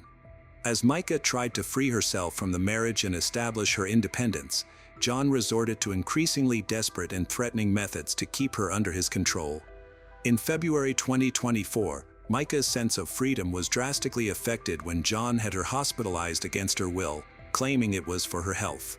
He alleged that she wasn't taking her medication properly, using this as a reason for her forced admission to a psychiatric facility. However, Micah's family and friends saw through John's deceit, believing he had exaggerated her mental health issues to gain more control over her. As the divorce proceedings progressed, Micah applied for spousal support, with a hearing set for June 5. This action was a bold statement, indicating that she would not allow John to manipulate her finances indefinitely. However, tensions mounted between them in mid-March when Micah asked John for $2,000 for a trip. John refused her request, suspecting that she would not use the money for its intended purpose. He had ongoing control over their financial decisions. At the same time as this financial dispute, John used his power of attorney to have Micah hospitalized. While she was in the hospital, John took her purse, car keys, and retrieved her car from a parking lot. He claimed he did this because he was worried about what Micah might do upon her release. On the morning of April 27th, surveillance video showed Micah leaving her apartment in Myrtle Beach at 11:38 a.m. She then drove to Dick's pawn shop, where security cameras recorded her entering at 12:12 p.m. and purchasing a Sig Sauer handgun on her own. Micah's phone search history indicated that she had looked up directions to Lumber River State Park, a secluded area in North Carolina. Just before 3 p.m. that day, she made a frantic call to 911. During the call, Micah asked the dispatcher to locate her phone, stating that she was in a national park and was afraid for her life. Her last words to the operator revealed her tragic intentions. She was about to take her own life. This call has sparked intense debate and speculation. Some online conspiracy theorists claim they heard a man's voice in the background, implying that Micah might have been pressured or coerced into making the call. Others argued that the entire call was potentially fabricated, possibly created using AI technology as part of a complex plan involving John. Just over an hour and a half after Micah made her 911 call, Johnny Jacobs, a North Carolina fisherman, discovered a woman's scattered belongings. Jacobs' discovery helped lead law enforcement to Micah's body, which was found in a swampy, wooded area just off the Lumber River. Jacobs reported that afternoon, he heard someone crying in the woods, followed by gunshots. While searching for the source of the sounds, he found Micah's belongings but not her body. He later told media outlets that he saw 3 people in a boat near the scene at the time of the shooting. Jacobs said he asked the 3 boaters, "Did you hear any gunshots?" and they all responded affirmatively. However, the boaters denied hearing any crying. Jacobs eventually traced the source of the sounds to an opening in the river. 20 yards into the opening, he found Micah's fanny pack about 2 feet from the water's edge, along with her cell phone and glasses. According to Jacobs, the fanny pack contained Micah's driver's license, bank cards, keys, wallet, credit cards, and a small Bible. Micah had died from a single gunshot wound to the head. Her Honda Accord was located in the park's parking lot, where authorities found a Sig Sauer gun case, a box of ammunition, and a receipt for a firearm she had bought earlier that day. The North Carolina medical examiner ruled that her death was a result of taking her own life by gunshot. However, Micah's family strongly disagreed with this finding, noting the many bruises, scratches, and defensive wounds on her body. They believed that Micah may have been forced or pressured into taking her life rather than doing so willingly. John insists he had no role in Micah's death, claiming he was not present at the time she died. He states he was at a sporting event in Charleston, South Carolina, which is about 3 hours from where Micah's body was discovered. Several eyewitnesses have confirmed that he was at the event. His vehicle also was seen traveling on Highway 17 in Horry County at 2:22 p.m. on April 27th. The investigation into Micah's death faced challenges due to many inconsistencies and unanswered questions. For example, the presence of multiple shell casings at the scene raised suspicions that Micah could have been the victim of foul play instead of a self-inflicted gunshot wound. Additionally, Micah's family and friends believe her actions and behavior in the days before her death did not reflect someone contemplating end one's own life. She had a hair appointment scheduled for the following week and was planning to go to church with her family the Sunday. The investigation into Micah's death involved both the Robeson County Sheriff's Office and the FBI, who worked together to gather evidence and understand the circumstances of her death. However, public demand for justice grew stronger, as Micah's family and supporters did not believe the official claim that she committed end one's own life. A key focus of the investigation was the suspicion of John's possible involvement in her death. Allegations of abuse, manipulation, and financial misconduct in their marriage contributed to the belief that there was more to the story. As the investigation progressed, John's behavior and comments raised further doubts about his role in the tragedy. Reports described him as increasingly erratic, with actions and statements that seemed aimed at confusing, manipulating others. Just a day after Micah's body was found in the Lumber River, John made an alarming announcement to the Solid Rock Church congregation. Instead of addressing them with the seriousness the situation warranted, his tone was casual and disconcerting. He began by stating that there wouldn't be an altar call that day and asked everyone to stand for an announcement. John then instructed the congregation to leave the church quietly and not to talk about the announcement while still inside. In a strange turn of events, he urged them to keep attending church and fulfilling their responsibilities, mentioning that he would be taking a break for several days or weeks. He then shocked everyone by revealing that his wife had died, claiming it was self-inflicted and had happened in North Carolina. John's behavior during this announcement was troubling. He seemed to be fueled by adrenaline, requested the congregation to pray for him and his children. He also mentioned that Micah had been struggling mentally and needed medication. His comments were particularly alarming because Micah's body had only been discovered less than 24 hours earlier. The coroner had not yet determined the cause of death. Meanwhile, the Robeson County Police were still investigating the case as a suspicious death, yet John had already labeled it a suicide, attributing it to Micah's mental health issues, despite the significant evidence of abuse and manipulation that had existed in their marriage. John denied any wrongdoing, asserting that the allegations of abuse were untrue and that he never harmed Micah. However, Micah's family and friends saw through his claims and refused to believe him. After Micah's death, John's actions raised further alarm. He insisted on immediate cremation and would not allow her family to see her body unless they complied with his demands. Adding to the growing suspicion, John hired a lawyer and sent letters demanding an end to the accusations against him. These letters contained subtle threats, implying that he wanted to silence anyone who questioned his role in Micah's death. As more details about John's behavior came to light, the public's call for justice intensified. Micah's family, friends, the surrounding community demanded answers and urged authorities to take action against those responsible for her death. As the investigation into Micah's death progressed, the FBI and U.S. Attorney's Office became involved, bringing their resources and expertise to the case. However, it was unclear which specific areas the federal authorities were investigating. Micah's family expressed significant concerns about the autopsy, particularly because there was no information regarding gunshot residue. They also questioned why the authorities had not conducted these tests. Additionally, the family was worried about the toxicology report, raising the issue of whether Micah was mentally sound at the time of her death or if she was under the influence of substances.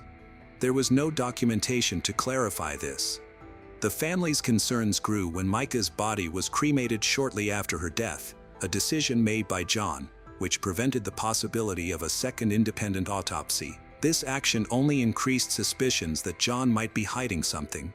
As the investigation continued, various theories arose regarding John's possible role in Micah's death. Some suggested that he may have used his boat to transport Micah's body to the remote location where it was discovered. Security footage from the pawn shop where Micah bought the gun also faced scrutiny, with some believing that the timestamps were altered to support a specific narrative. Additionally, the fact that John had been reported to the police for transferring church funds into his personal account raised further suspicions about his motives and integrity. One of the most troubling findings from the investigation was the discovery of Micah's detailed diaries, which she had written to document the abuse she experienced from John. John had contacted Micah's family, trying to obtain these documents, which increased suspicions that they contained evidence against him. Micah's family stated that these diaries now belonged to Micah's sister, Sierra Francis, who was appointed as the special administrator of Micah's estate. The diaries are considered crucial evidence in the ongoing investigation, as they are expected to clarify the true nature of John and Micah's relationship and the circumstances leading to her tragic death. Micah's family and friends strongly believe that John's abusive behavior, manipulation contributed to her decision to take her own life. They highlighted the numerous police reports she filed, which detailed her fears for her safety and the harassment she suffered at John's hands. Additionally, allegations of multiple affairs and financial misconduct further reinforced the perception that John was a man driven by his own desires and willing to go to great lengths to maintain control over others.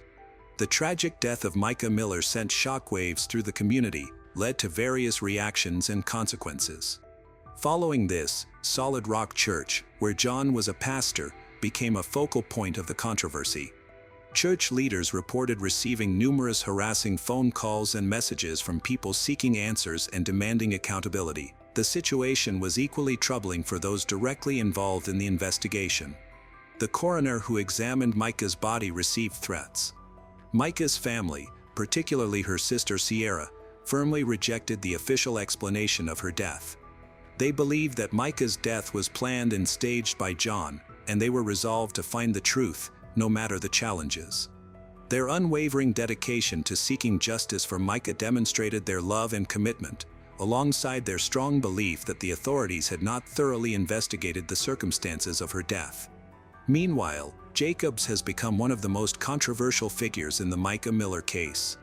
On March 14, 2025, at the intersection of Iona Church Road and Raynham Road, a rural intersection 2 miles from his home, Jacobs, a key witness in the case, died in a collision between 2 vehicles.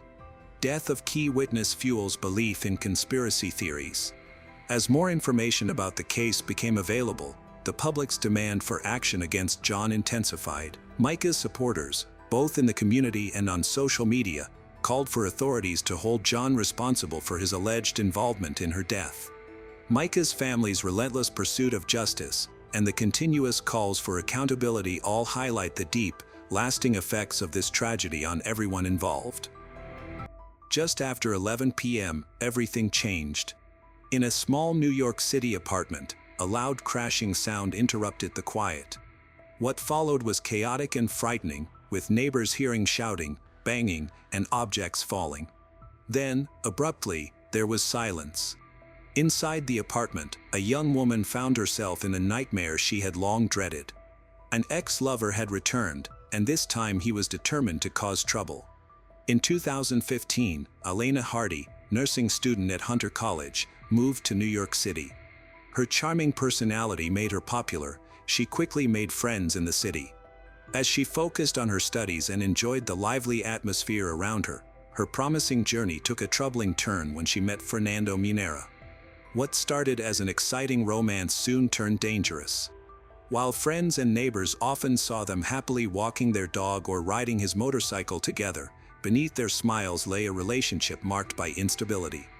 As time went on, Fernando's behavior became more unpredictable and aggressive. By early 2021, less than a year into their relationship, things escalated to violence. In a terrifying incident, he restrained Elena in her apartment, damaged her possessions, and took her phone to stop her from calling for help. This led to his arrest, where he faced charges of harassment, unlawful imprisonment, and criminal mischief. A restraining order was issued, preventing him from contacting Elena, but he ignored it. Afterward, he began a pattern of constant harassment, bombarding her with calls, dozens in just one weekend. He criticized her appearance and attempted to control how she dressed, even when she was away from home. His obsession grew stronger, and he became increasingly possessive, unable to accept her independence. Neighbors became concerned, noticing his erratic behavior as he muttered to himself and angrily paced in front of the building. On May 19, 2021, tensions escalated dramatically. That evening, Fernando was seen outside, filled with anger, his fists clenched and pacing anxiously. Earlier that day, he had argued with Elena, who refused to let him enter her apartment. He disappeared for several hours, leading many to believe that the situation had calmed down. However, Fernando was actually planning something horrific. Later that night, around 8:45 p.m., chaos erupted. Fernando quickly returned to the building with a knife and a handgun, climbed the fire escape to Hardy's 4th-floor apartment, and broke in through an open window. Inside, Elena barely had time to react. Startled by the sudden crash, she found herself face to face with her ex before she could think or scream. There was nowhere to escape. Within moments, the small apartment turned into a scene of violence. Fernando, consumed by rage, acted on his obsession. He stabbed Elena 7 times, causing cuts and bites, targeting her upper body with calculated brutality. The apartment was filled with the sounds of struggle, Elena's desperate cries, and the chaos that ensued. The room was in disarray, with overturned furniture, blood splattered on the walls and pooling on the floor. She shouted for help, but no one came. Neighbors heard everything, the thuds, the screams, the crashes, but fear kept them paralyzed. Behind closed doors, they listened to the violence unfold just feet away, unaware of the full extent of the horror. Fernando didn't stop his assault. He brandished an air pistol, not as a deadly weapon but as a means to instill fear, showing Elena that even in her last moments, he was in control. His aim was not just to inflict pain but to completely dominate her. She had tried to escape him and take back her life. Elena fought off her attacker, stabbing him in the chest and neck. Fernando followed Elena out of the apartment as she collapsed on the floor. He was covered in blood and had a knife in his hand. Neighbors heard her screams and called the police. She died minutes later in an ambulance on the way to the hospital. Fernando was taken to Harlem Hospital in critical condition and later charged with murder, burglary, and criminal mischief. Investigators looked into his history, uncovered alarming patterns of control, violent outbursts, previous incidents of harassment and assault. Court records showed that Fernando had consistently exhibited volatile behavior.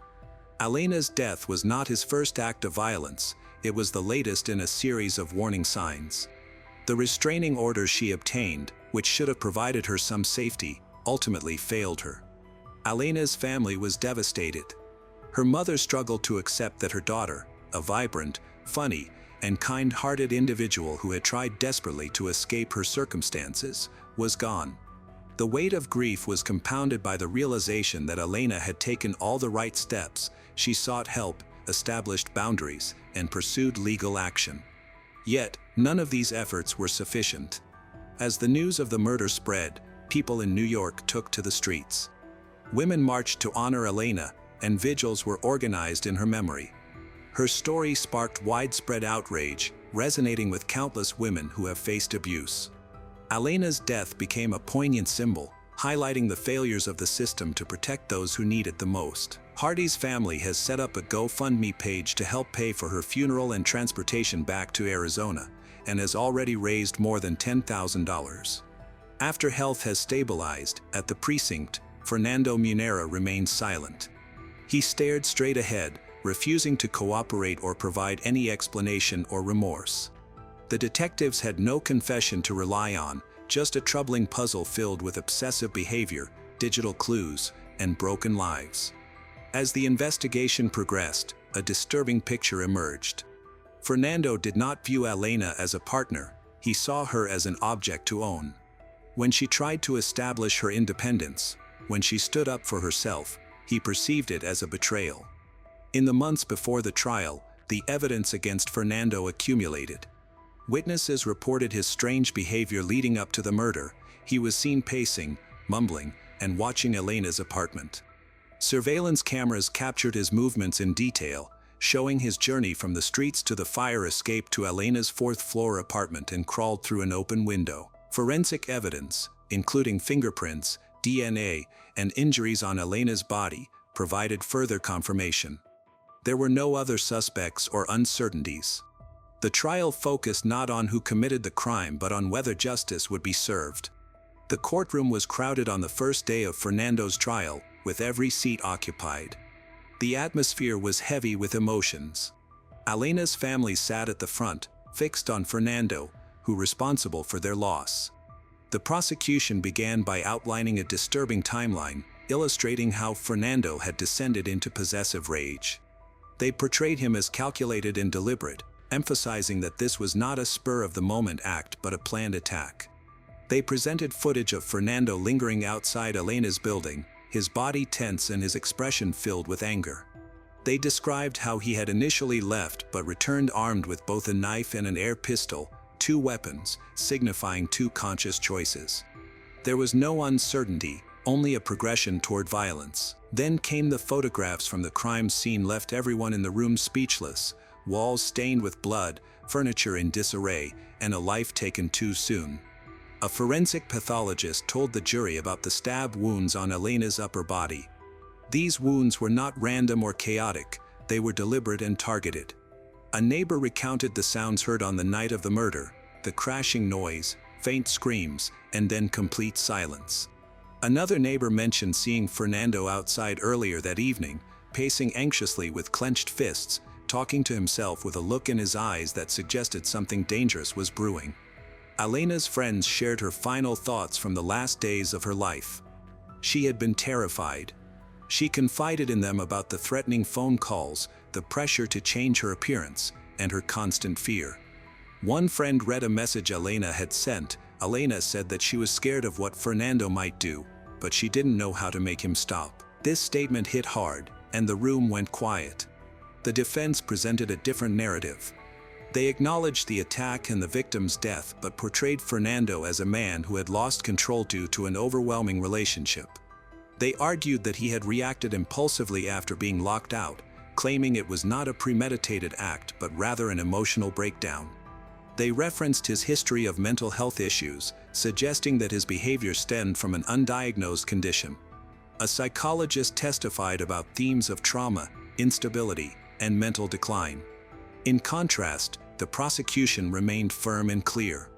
They asserted that Fernando did not simply lose control, he planned the attack. He paced back and forth, returned armed, broke in, and used 2 weapons to stab an unarmed woman 7 times before fleeing. This wasn't an emotional spiral, it was deliberate and calculated violence. His obsession was unrestrained, leading to a tragic outcome fueled by hatred, not a lapse in judgment. Fernando had made his choice long before that night, and Elena Hardy lost her life because of it.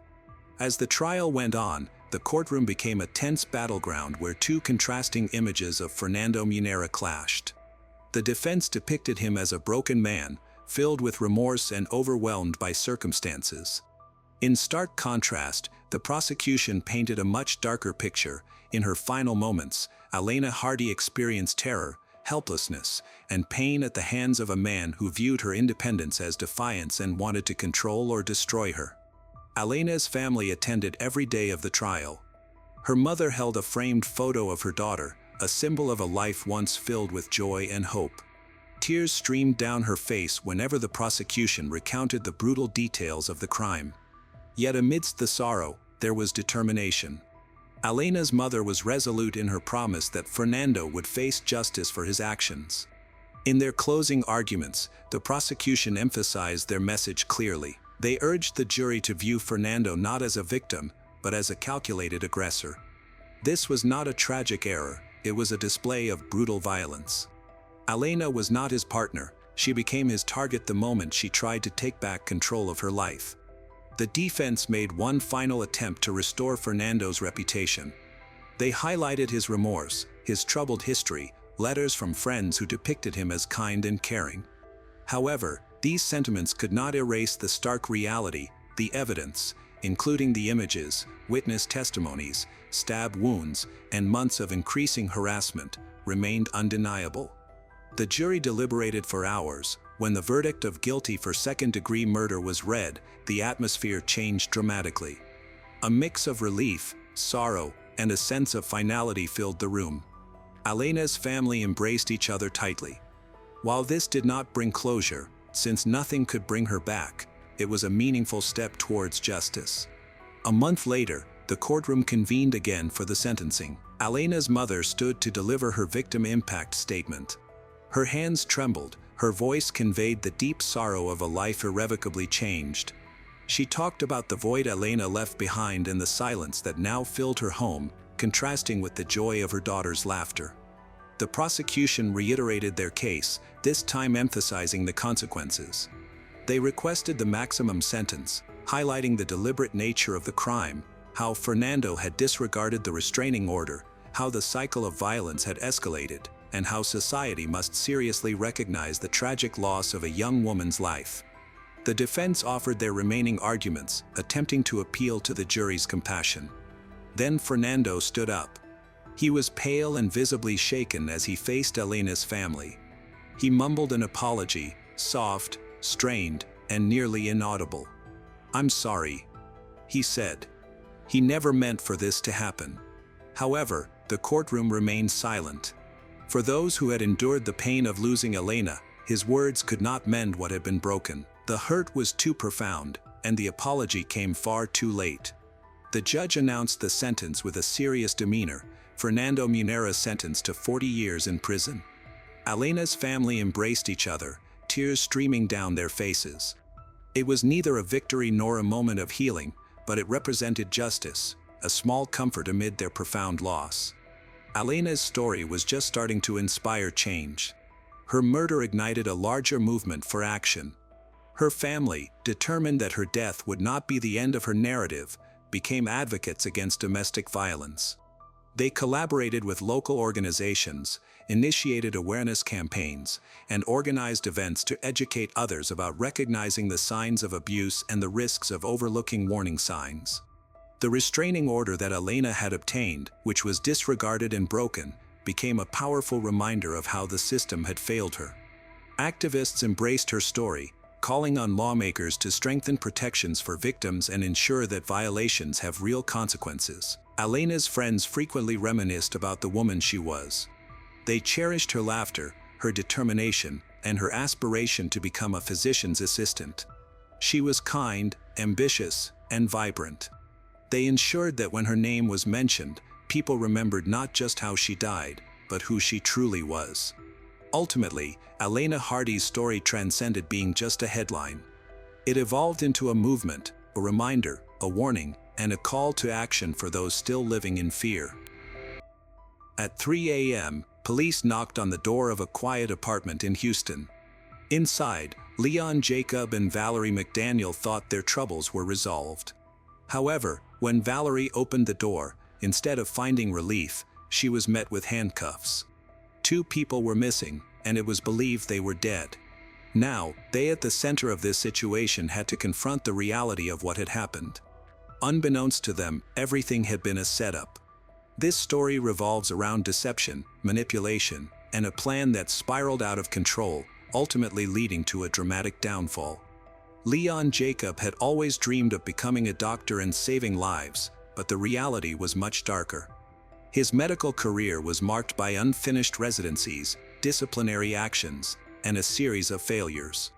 His personal life was equally troubled. Leon married Annie Morrison in 2001. She was ambitious, smart, but their home life was chaotic. They moved to New York to advance their careers, Annie in law and Leon in medicine, but what should have been a time for growth turned into a nightmare. Verbal abuse quickly escalated to physical violence.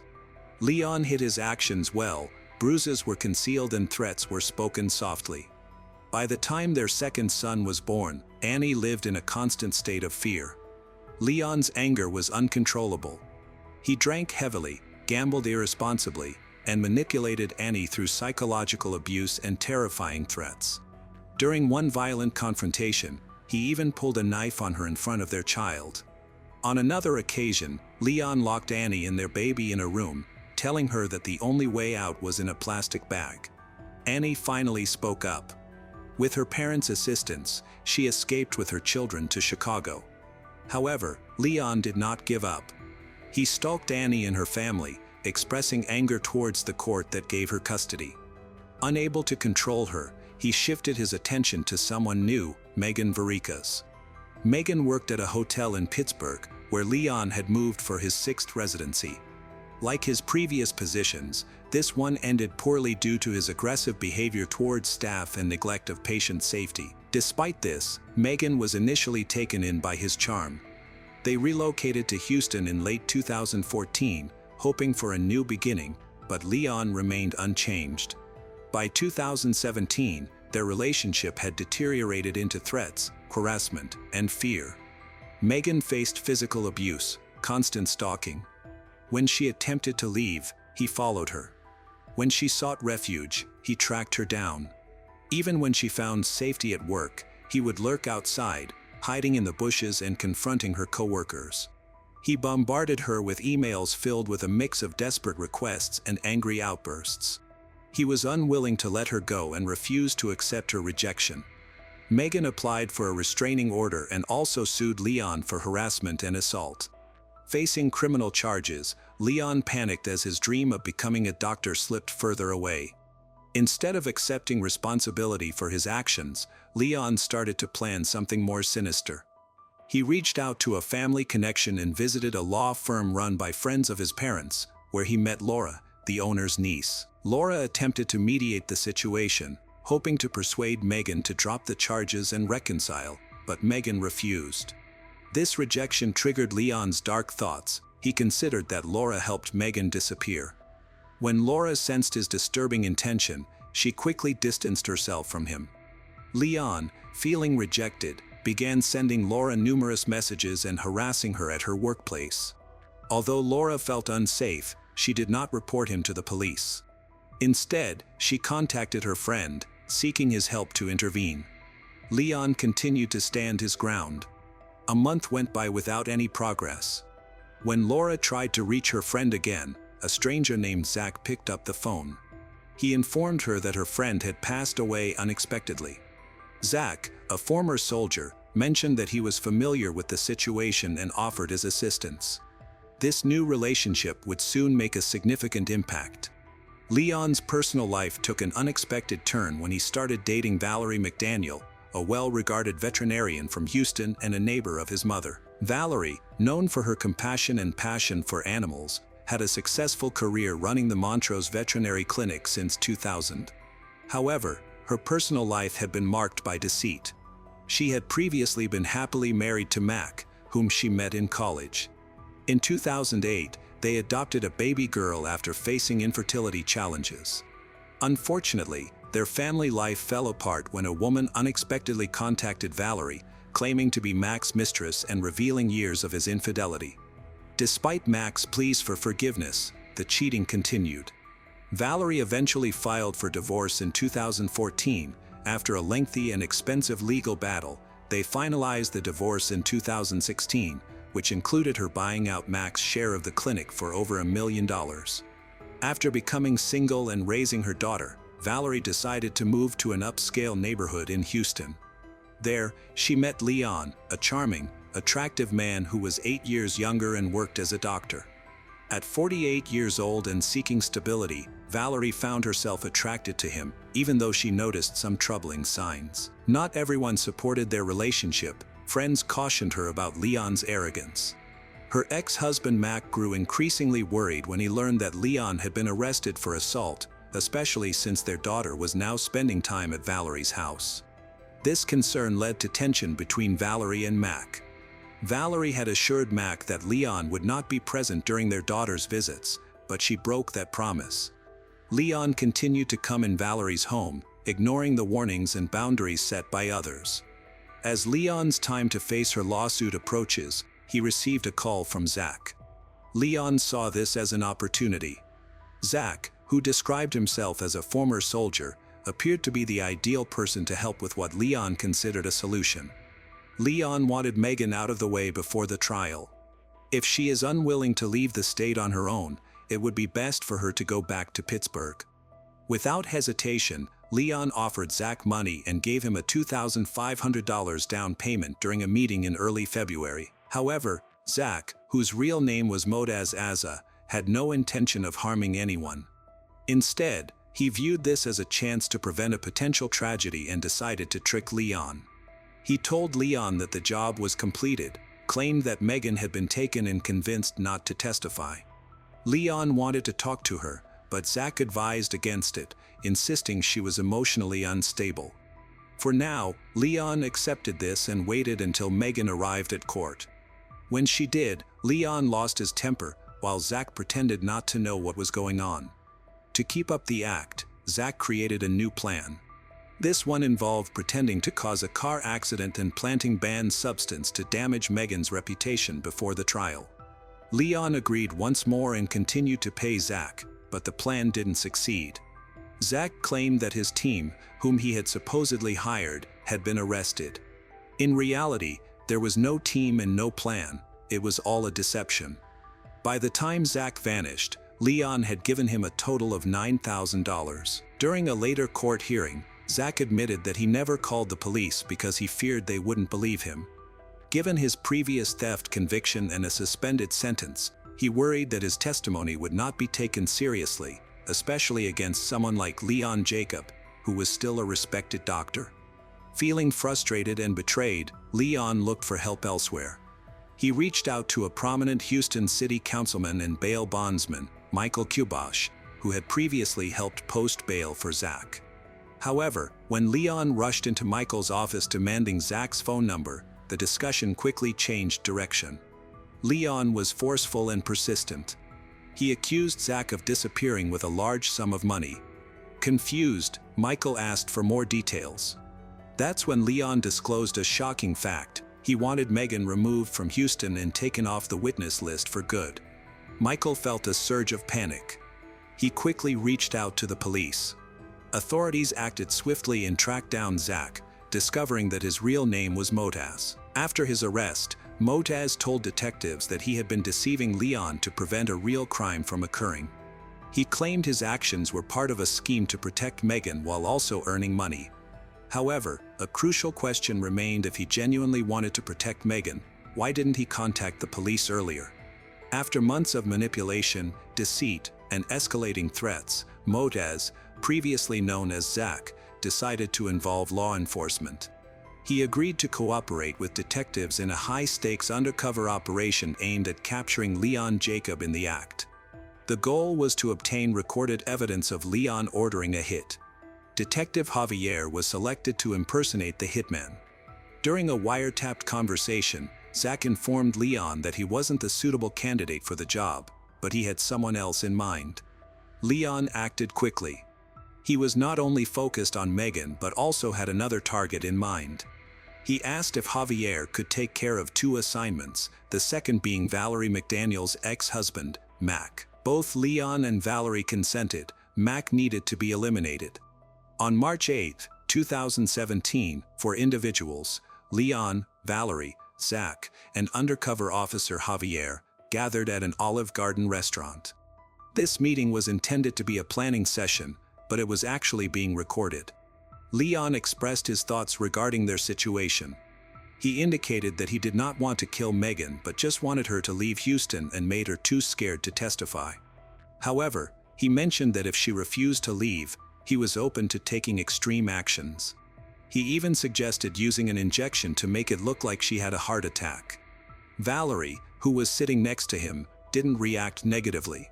Instead, she shared Mac's location and proposed a plan to hijack his car while he was inside, making it look like a robbery that went wrong.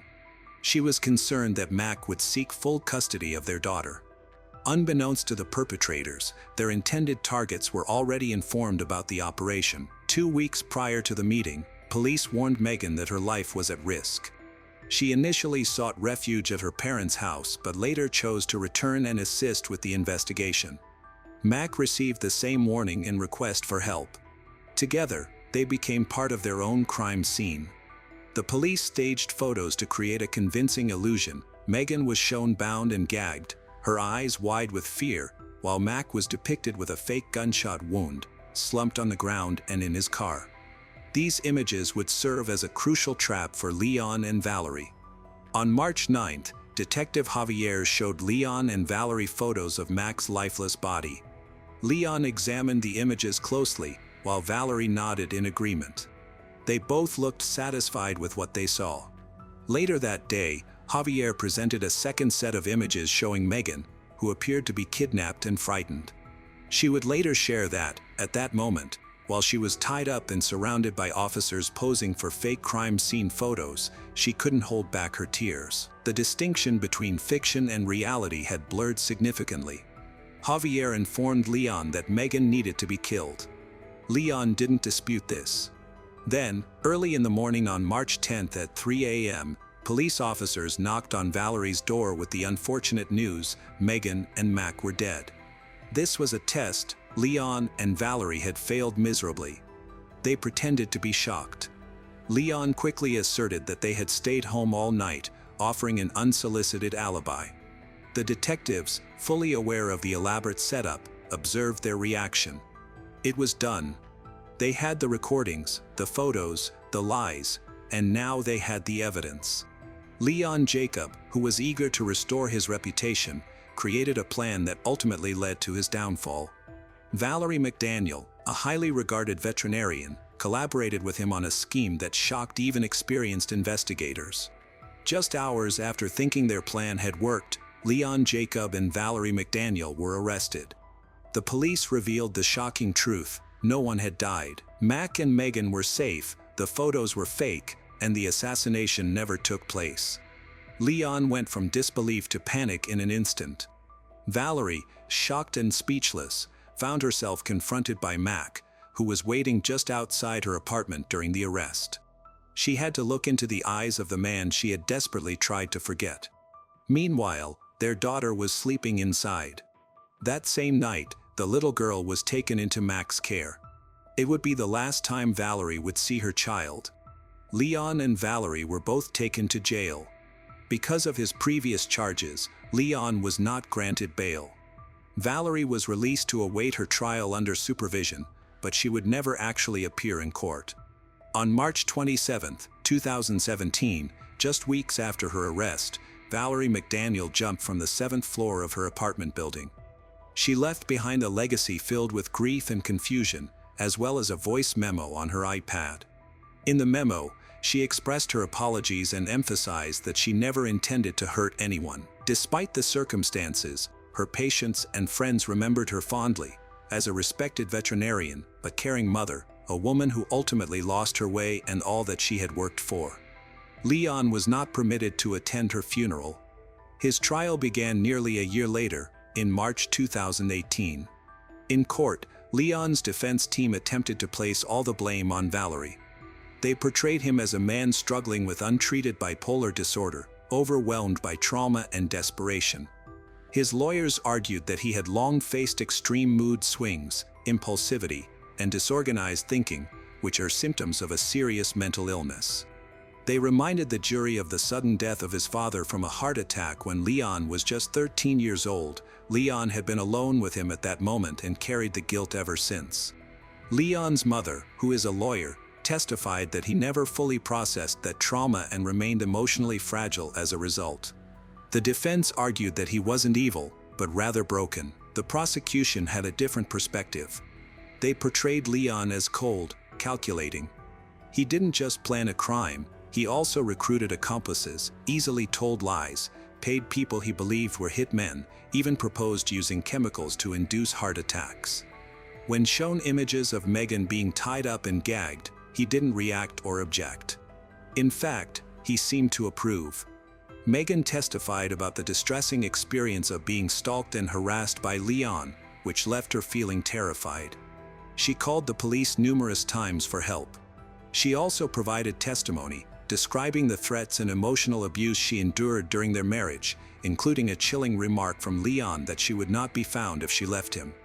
Despite the overwhelming evidence against him, Leon maintained his innocence, claiming he never intended to harm anyone and that the police had coerced him into making him sound guilty. His defense team argued that he only aimed to intimidate Megan and protect his future. However, the jury was not convinced and took just 2 hours to reach their decision. Leon Jacob was found guilty on 2 counts of solicitation of capital murder for his attempts to have Megan and Mac killed. He received a life sentence in prison and was fined $10,000, with the possibility of parole in 2047. As the verdict was revealed, a disturbing detail surfaced. Leon once mentioned to someone that this whole situation would make for an excellent movie. However, this was not a film.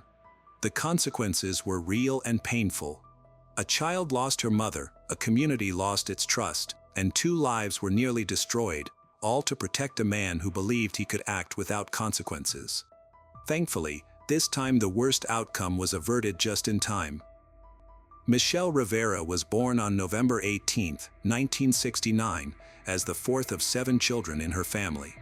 She grew up in a small village in the Philippines, where her family struggled with poverty. Her parents could barely provide for their children.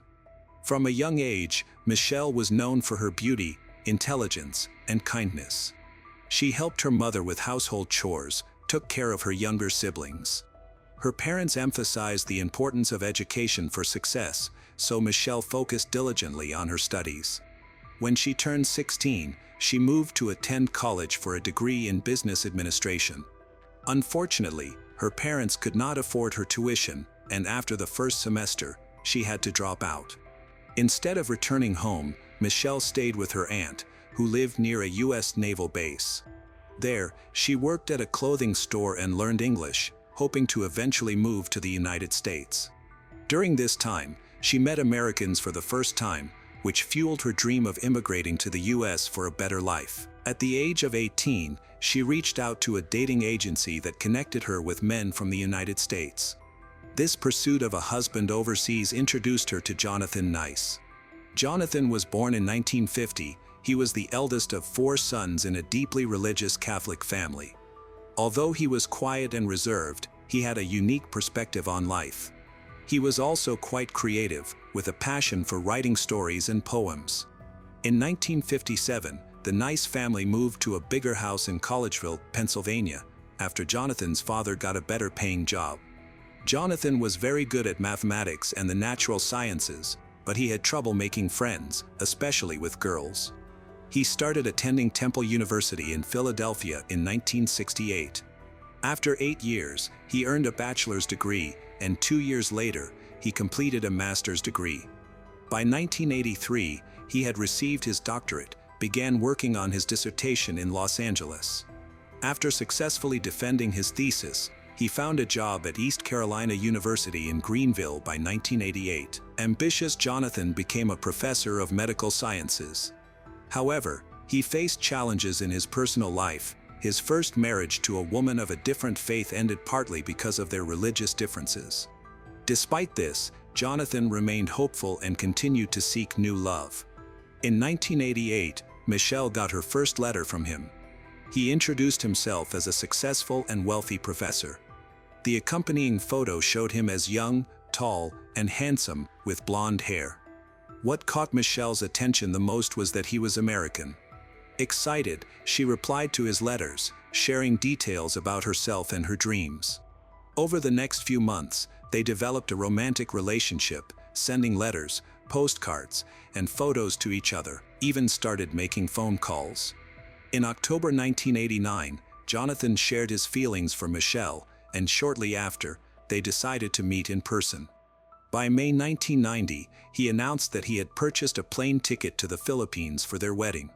Michelle was excited about this meeting but was taken aback when they finally met, as Jonathan looked quite different from the young man in the photo. He was an overweight, older man with medium-length blonde hair, appearing much older than his actual age. Despite her surprise, Michelle kept her feelings hidden, and they spent the next 2 days together. She later confessed that she had doubts about the wedding from the start, not only because he didn't resemble the photo, but also because some uncomfortable truths were becoming clear. However, after spending time together, she began to feel attached to him. Jonathan had changed his birth date on his passport to make himself younger. His marriage certificate stated that he was born on May 26, 1958, which suggested he was 32, but in reality, he was 40 years old. 21-year-old Michelle felt uncertain about her decision, but her wish to move to the United States was stronger. After their marriage was registered, Jonathan went back to the U.S., leaving Michelle in the Philippines to sort out her American visa.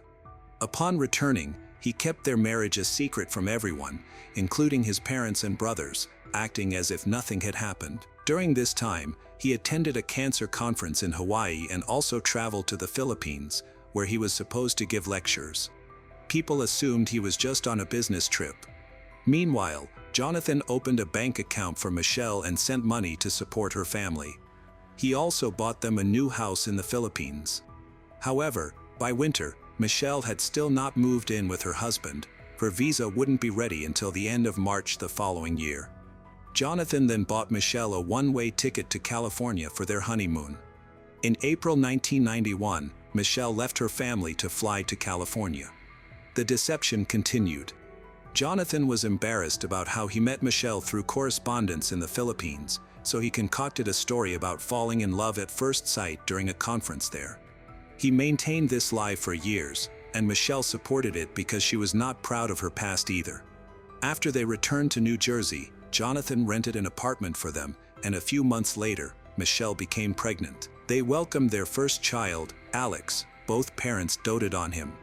Jonathan devoted all his free time to his son, and Michelle frequently sent pictures to her parents. Michelle became pregnant again in early 1993, and on November, she gave birth to their second son, Trevor. During this time, Jonathan collaborated with other experts to enhance asthma medications. In the spring of 1995, Jonathan left the university to start his own pharmaceutical company. He began promoting a new drug, claiming it had been tested on animals and had no side effects. Slowly, the money started coming in. Those who worked with Jonathan recognized that he was, at best, overstating the truth. However, he had a talent for presenting things in a way that made others believe him. Small falsehoods turned into a larger deception. Jonathan appeared convincing and continued to attract investments for drug development. The business was expanding, and the drug trials seemed very promising, at least on paper. By the end of 2000, Jonathan was getting ready for drug trials in London. Their relationship seemed strong, they were enjoying life together. They had a daughter, Samantha, and lived in a spacious new house in an upscale neighborhood of Hopewell Township, New Jersey, a charming town with a population of 4,000, situated on an old horse farm. However, Jonathan felt the property wasn't green enough, so in 2001, he hired a gardener named Miguel de Jesus. Miguel was a 31-year-old Puerto Rican with years of experience in landscape design and great references. He completed the landscaping for their home at a cost of $50,000. Jonathan invested generously in the project. Michelle, who did not have a job and spent most of her time at home, interacted with Miguel more frequently than Jonathan did, leading to a mutual attraction between them. By spring 2002, the business started facing issues. Jonathan had to cut his staff down to 12 employees. The company invested around $40 million in different studies, but they yielded no convincing results. Jonathan felt mounting pressure from investors, and funding for his projects was halted. Desperate for cash, he took out a $200,000 loan against his home. These financial struggles began to take a toll on his marriage. During this time, Michelle confided in a friend that she wanted a divorce. In the summer of 2002, her father came to visit the nice family and intended to stay for a while to spend time with his daughter and grandchildren. He often spent months with them, cooking Filipino dishes. During this visit, he observed firsthand the deterioration of the marriage. Jonathan was drinking heavily, and the couple argued almost daily. The parents was revealed that Jonathan had lied about his age, which shocked everyone, including Michelle. The troubled state of their marriage continued to decline. She made the decision to get a divorce, but she knew it would require careful planning. The financial situation was entirely in Jonathan's hands, leaving Michelle feeling trapped. She needed help to overcome this challenge. That's why Miguel de Jesus appeared to be a promising choice. He had lived in the US for 14 years, worked in landscape design, and had a steady job with regular clients. Miguel had been married for 5 years following his previous divorce. He had not paid alimony and had accumulated significant debt. He was also hiding because a warrant had been issued to freeze his accounts. To conceal his identity, he used a fake ID with a different name. Michelle started giving him expensive gifts to show her affection. A secret relationship formed between them. As tensions rose, Michelle and Jonathan grew more distant. In January 2003, Michelle's friend became worried when she couldn't reach her by phone, fearing something was wrong. She was aware that Jonathan had problems with alcohol, was facing significant financial struggles, and that a divorce was imminent. Concerned that he might have harmed Michelle, the friend decided to visit their house to check on her. However, Michelle was hesitant to talk about her husband and avoided discussing their relationship altogether. Eventually, the friend left. In the following months, the friend made several attempts to reach out to Michelle, but each effort failed. It appeared that Michelle was intentionally avoiding everyone. She slowly withdrew from her family and friends and did not return their calls. In February 2003, Michelle traveled to the Philippines to see her family, with Jonathan joining her. Initially, everything seemed to be going well, but soon the effects of her alcohol abuse became evident, leading to daily arguments between them.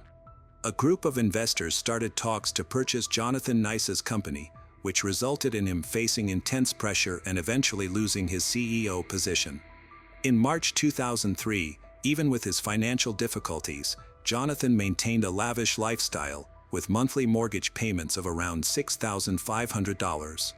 He continued to hide his financial issues from everyone, even planned to launch a new business. He focused on research to create drugs aimed at preventing lung cancer in smokers. He rarely left his home, dedicated himself to his research, and even authored a book of poems for children. This situation made it difficult for Michelle to meet her lover, Miguel. As her anxiety grew, she started coming up with various excuses to secretly maintain her affair. On June 26, 2003, Miguel's wife found out about his affair and kicked him out of their home. Meanwhile, Jonathan was aware of his wife's infidelity but didn't show it at first. On July 10, Jonathan went to the police to report that a man had called him twice, demanding $500,000 in exchange for video and audio recordings of intimate moments with his wife, Michelle. Jonathan recognized the caller's voice as Miguel. On July 23, Jonathan called Miguel and threatened him, insisting that he should never approach Michelle again. Miguel, however, denied having any connection with Michelle. After these events, Michelle lost access to her bank account.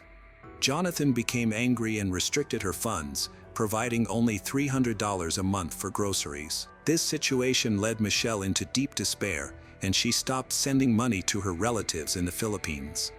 When their youngest daughter turned 5, Michelle enrolled her daughter in kindergarten. With more free time, she took a part-time job as a consultant in the cosmetics department, which gave her a sense of financial independence and allowed her to escape her husband's control. To stop his wife from keeping in touch with Miguel, Jonathan went to the police and reported that Miguel had made threats against them. This helped them secure a restraining order against Miguel. During this time, Jonathan faced depression and started consulting a psychiatrist. He received medication that was supposed to help him, but instead, it worsened his emotional state. One day, while at his parents' house, he broke down in tears and admitted that Michelle had a boyfriend, which left him frightened of losing her. In an attempt to regain control, he tried to convince Michelle to quit her job, but she refused to comply. Jonathan launched a perfume company, hoping to work alongside his wife. He planned to replicate the scent of the national flower of the Philippines and believed this venture would bring them financial success, strengthen their marriage, and restore their relationship. However, his possessive behavior worsened the situation. Michelle continued her affairs, did not wear her wedding ring to work. During Thanksgiving, when they met Jonathan's parents, the tension was palpable. They barely communicated or interacted with one another. January 15, 2004, began as a normal day for the family. Schools were closed due to snowfall, keeping the children at home. Michelle went shopping while Jonathan spent time with the younger children. After lunch, Michelle returned home to get ready for her evening shift, leaving around 4 p.m. Jonathan tried to call Michelle several times, but she didn't answer.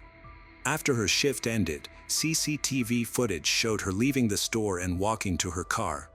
At 9:54 p.m., she entered Miguel's car. They rented a motel room for 2 hours, during which Jonathan continued to call Michelle, but she chose not to respond. After they were intimate, they talked for a bit, and Michelle mentioned that she suspected Jonathan was tracking her. Once their time together was over, Michelle got into her car, planning to drive home. At 12:30 a.m., she left the parking lot to drive approximately 15 kilometers home. Meanwhile, Jonathan, unable to sleep, waited outside their home for his wife. Early the next morning, a man was driving on a deserted road in rural New Jersey, heading to a friend's place. While driving, he glanced at a shallow creek where he planned to go fishing later. Suddenly, he spotted a dark car with its engine running, parked oddly on the riverbank with its front wheels partially submerged in the water. He thought little of it, assuming it was likely a local fisherman or deer hunter who had stopped for a reason. So, he continued driving without stopping. About an hour later, the man returned with his friend and noticed the car still in the same spot. This seemed unusual, so he decided to investigate. The engine was running, but the headlights were off. On the passenger side, he discovered blood. Concerned, he called the police. Within an hour, a team of forensic experts and detectives arrived from both the local district and a neighboring one, as violent incidents were rare in this area. It was cordoned off and searched thoroughly, even from the air. At first, it appeared to be an accident. However, the condition of the body contradicted this. The car showed no signs of damage, which was impossible. Additionally, the victim was barefoot, which added to the suspicion that this was a murder made to look like an accident. The car's registration number was verified in the database, revealing that it belonged to Jonathan Nice. Sitting in the driver's seat was Michelle, 34, who had a fractured skull. The injuries appeared too severe to have been caused by an accident, prompting authorities to reconsider. Notably, the driver's seat was pushed all the way back, which was unusual since Michelle was too small to drive comfortably in that position. There was also a suitcase containing women's items wedged under the seat. Large footprints leading from the car to the road indicated that a man had walked away from the vehicle. The snow footprints became a significant piece of evidence in the investigation. At 9:13 a.m., 2 officers arrived at the Nice house to speak with Jonathan. Earlier, around 6:13 a.m., another police officer had responded to an alarm in the garage, but Jonathan was now unaccounted for. The children answered the door. They told the police that their father had left, their mother had gone to work the day before and had not come back. At this point, the detectives realized there were significant issues in Michelle and Jonathan's relationship. They waited for Jonathan, who recounted the events of the previous evening. He had not seen her since 4 p.m., which wasn't surprising due to their family issues. After learning that Michelle was dead, Jonathan was informed of his rights because his family was under suspicion. He shared details about their troubled relationship, his daily routine, and mentioned a gardener who extorted money from him and threatened their family. He appeared indifferent about his wife's death. However, at the end of the meet, he broke down in tears when he asked how to explain her death to their children. The detectives interviewed Michelle's friend, Larissa Seuss. She had no knowledge of any physical violence between the couple but was aware that Michelle was unhappy and wanted to leave her husband. Jonathan did not notify Michelle's family about her death. They learned of it through a newspaper article. Jonathan's father called him after receiving information from the doctor about the accident. A Filipino man had been living with them for several months and witnessed their relationship grow. He suspected that Jonathan might have tampered with the car to cause the accident. The medical examiner's findings revealed the severe violence Michelle experienced. She had 3 deep lacerations on her forehead, exposing her bone. A blunt force injury to the back of her head caused bleeding, but it did not kill her instantly. There was even bloody foam in her lungs, suggesting she survived for a while after the injury. The autopsy report confirmed that she died from blunt force trauma to her head, which resulted in a skull fracture and hemorrhage. When the police interviewed Miguel de Jesus, he quickly called a lawyer. He confessed that he had been in a relationship with Michelle for several months. Miguel provided a detailed account of the last evening he spent with her before her death. He did not appear suspicious and had an alibi. Miguel stated that Michelle had often told him that Jonathan was physically abusing her and had even restrained her to the bed as punishment. As a result, the police secured a search warrant for the Nice family's house. As the investigation continues, Jonathan becomes increasingly suspicious. When detectives came to arrest him, he took almost 10 minutes to answer the door, suggesting he was trying to conceal something. It was later discovered that he had quickly removed the soles from his shoes, cut them into small pieces, and hidden them in various locations around the house, including among some Christmas decorations. The patterns on the soles of the shoes were later matched to evidence found at the crime scene. During his questioning, Jonathan's first comment was about Michelle's infidelity. He still repeated the events from the previous night and the day, admitting that he last saw his wife alive around 4 p.m. as she was getting ready for her job. After she left, he never saw her again.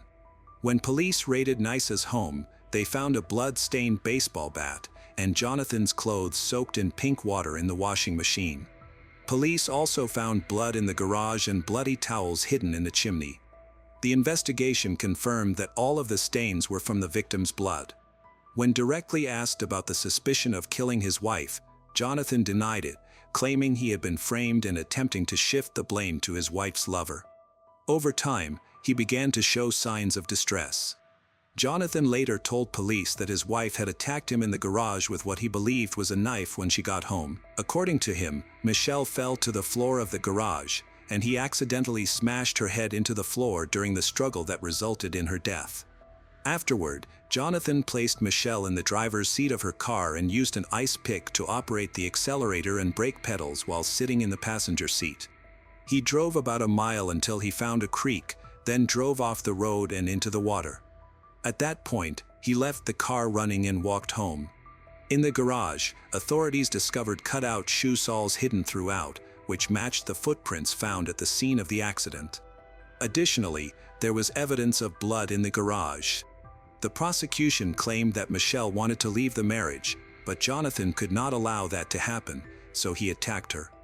They believed that Jonathan made up a story about Miguel trying to blackmail him with intimate photos, perhaps in an attempt to scare off Miguel and save his marriage. Miguel testified that Jonathan had been aware of his wife's affair for a long time, suggesting that the murder was not a spontaneous act of passion but rather a premeditated one. Miguel also stated that Jonathan had threatened to kill him. Jonathan was desperate to save his marriage and did not want Michelle to leave amicably, which is why he aimed to remove Michelle. The prosecutor believed that Jonathan had been waiting for Michelle to return from seeing her lover that evening to confront her. As soon as she parked the car in the garage, he approached her, sparking an argument. They moved inside the house, where the fight continued, with Michelle stating her desire to leave and quickly packing her belongings. Jonathan eventually realized he had lost his wife after 15 years of marriage and that nothing could change that. When she got into the car with her things, he became furious, pulling her out with such strength that he nearly injured her arm. He then threw her onto the concrete floor and struck her on the back of the head with a bat. Despite being injured, Michelle tried to stand up but was slipping in her own blood. Jonathan continued to slam her head against the concrete. According to the medical examiner, Michelle survived for approximately 10 minutes after being hit before choking on her blood. Jonathan suddenly realized that he had killed Michelle. He placed her body in the driver's seat of the car, gathered up the bloody items, and put them in the trunk. It was about 2 a.m. He pushed the driver's seat back as far as it would go, sat next to her in the driver's seat, and drove out of the garage. Jonathan operated the pedals as if they were her feet, while keeping his hands on the steering wheel over hers. A couple of miles away, he found a narrow part of the river where he planned to drive the car into the water to make it look like an accident. However, he was careless and left behind a significant amount of evidence and footprints leading from the submerged car back to his home. He also forgot to move the driver's seat back into its original position, which further exposed his attempt to stage the scene. At around 3 a.m., Jonathan returned to the garage and started cleaning it thoroughly with paper towels and bleach. By about 6 a.m., he accidentally triggered the alarm, prompting a quick response from the police. In a hurry, he scattered bloody clothes and bloody towel into the chimney. After that, Jonathan went to bed and pretended to be asleep for the rest of the night. Jonathan Nice was charged with first-degree murder and concealment of evidence. His trial started in June 2005. He maintained that he had acted in self-defense. His professor employed a skilled lawyer who argued convincingly that Michelle and her lover had plotted to extort money from Jonathan and had intended to kill him that night. According to the lawyer, Jonathan managed to defend himself, which tragically led to Michelle's death. The defense also highlighted that Jonathan panicked upon realizing he had accidentally killed her. The question still lingered: if Jonathan was acting in self-defense, why didn't he call 911 right away to explain what happened? Why did he feel the need to cover up the incident? The lawyer suggested that Jonathan was afraid of being sent to prison. The defense attorney argued that Jonathan was too intelligent to kill his wife in such an obvious way by causing a head injury. As a brilliant scientist, he could have created a more subtle method to avoid detection, like developing a new poison. The defense attorney was convincing and successfully reduced the charge to manslaughter in a moment of passion. As a result, Jonathan received a lighter sentence of just 8 years. The judge showed leniency because Jonathan had made significant contributions to society, particularly in the battle against a deadly disease. After the verdict, Jonathan said he still loved Michelle and felt regret about how things had ended up. Even though he received a light sentence, an appeal was submitted in 2007, but it was denied. Jonathan's parents, who are U.S. citizens, were given custody of the children, Samantha, Alex, and Trevor, while the parents of Michelle, who are from the Philippines, were not granted custody. On December 5, 2010, Jonathan Nice was released from prison after serving 5 years of his 8-year sentence. He moved in with her parents and reunited with her 3 children. He wrote an e-book titled Under the Color of Law, The Deliberate Conviction of an Innocent Man and the Destruction of a Family, to clear his name. On February 5, 2020, Philly Voice reported that federal authorities had charged Jonathan Nice with selling counterfeit drugs to dog owners whose pets were suffering from terminal cancer. He allegedly falsely claimed that these drugs almost always restore the appetite, spirit, and energy of a cancer-stricken dog. He gave the fake treatments realistic-sounding names, Temexal and Naturazone, and claimed that the Food and Drug Administration funded his research. In reality, the drugs were simply random ingredients mixed together, and the FDA had no involvement with them. According to the Justice Department, the scam netted nearly $1 million from approximately 900 victims. In December 2022, a federal jury convicted Jonathan Nice of wire fraud and interstate transportation of misbranded veterinary drugs. He now faces up to 32 years in prison and a substantial fine. Marilena Rosari was a 58-year-old woman living with her husband in Castellanza, Italy. They had 2 grown daughters who lived on their own and had children of their own, making Marilena a grandmother. She worked as a promoter in supermarkets located in the province of Varese. By 2017, she viewed herself as a successful individual, enjoying a peaceful life while taking care of her family. On Sunday, July 30, 2017, Marilena and her husband visited a mutual friend's house for dinner in a nearby town. They spent a few hours there before returning home together to Castellanza. It was a typical quiet evening for them. However, once they arrived home, her husband had other plans. He planned to visit his elderly mother in the nearby town, as she was unwell and needed help with housework. He was absent all evening and night, returning home the next morning around 10:30 a.m. He expected to find his wife at home since she usually left for work later. Typically, at that time, she would be enjoying her morning routine, having breakfast, getting ready, and occasionally doing some cleaning. To his surprise, Marilena was missing. Initially, her husband thought she might have gone to work earlier than usual, possibly due to a last-minute request. However, Marilena always communicated any changes to her schedule and would not just disappear without notice. Moreover, that morning, she had planned to spend time with him to discuss their future plans and some important matters. He started to feel anxious and tried to reach Marilena. After several unsuccessful attempts to call her mobile phone, he noticed it was turned off, which was unusual for her as she was always reachable during work hours. When he checked the house, he discovered more worrying signs. Her bag containing personal items and documents was missing, but her car was parked in the yard. This was strange since she never left without her car. Concerned, he went outside to look around the neighborhood. He talked to several neighbors who were awake and working in their gardens, but none of them had seen or heard anything unusual. He also called his daughters, but they had not heard from their mother either. Marilena's phone still remained off. Feeling restless, he decided to contact the police. However, they informed him that they could not file a missing person report until 24 hours had passed. It was not until July 31st, when he returned to the police station, that his report was finally accepted and the search began. During this time, he couldn't get in touch with Marilena. He reached out to everyone who knew her, including her daughters, relatives, and colleagues, but no one had seen her. By the time the police acknowledged the report of her disappearance, the management and staff at the supermarkets were already worried because she hadn't shown up for work in 2 days. Marilena was known for her punctuality and reliability. She never missed a shift, so her absence raised great concern. The police interviewed all of Marilena's co-workers. They were shocked by her disappearance and found no indications that anything was wrong. No one was aware of any issues she might have been dealing with, nor did it seem like she had plans for a long trip or any reason to leave unexpectedly. The last person to see and talk to Marilena was her husband, making him the first person law enforcement wanted to question. Detectives interviewed him multiple times to understand what happened before her disappearance. They aimed to find out if the couple had any issues that might have led Marilena to leave or if anyone harbored ill will toward her.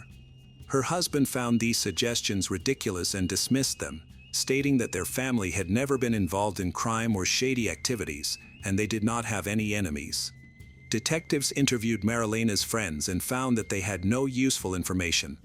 Her husband mentioned one concerning detail: the family was facing financial troubles, owing €10,000 to the bank.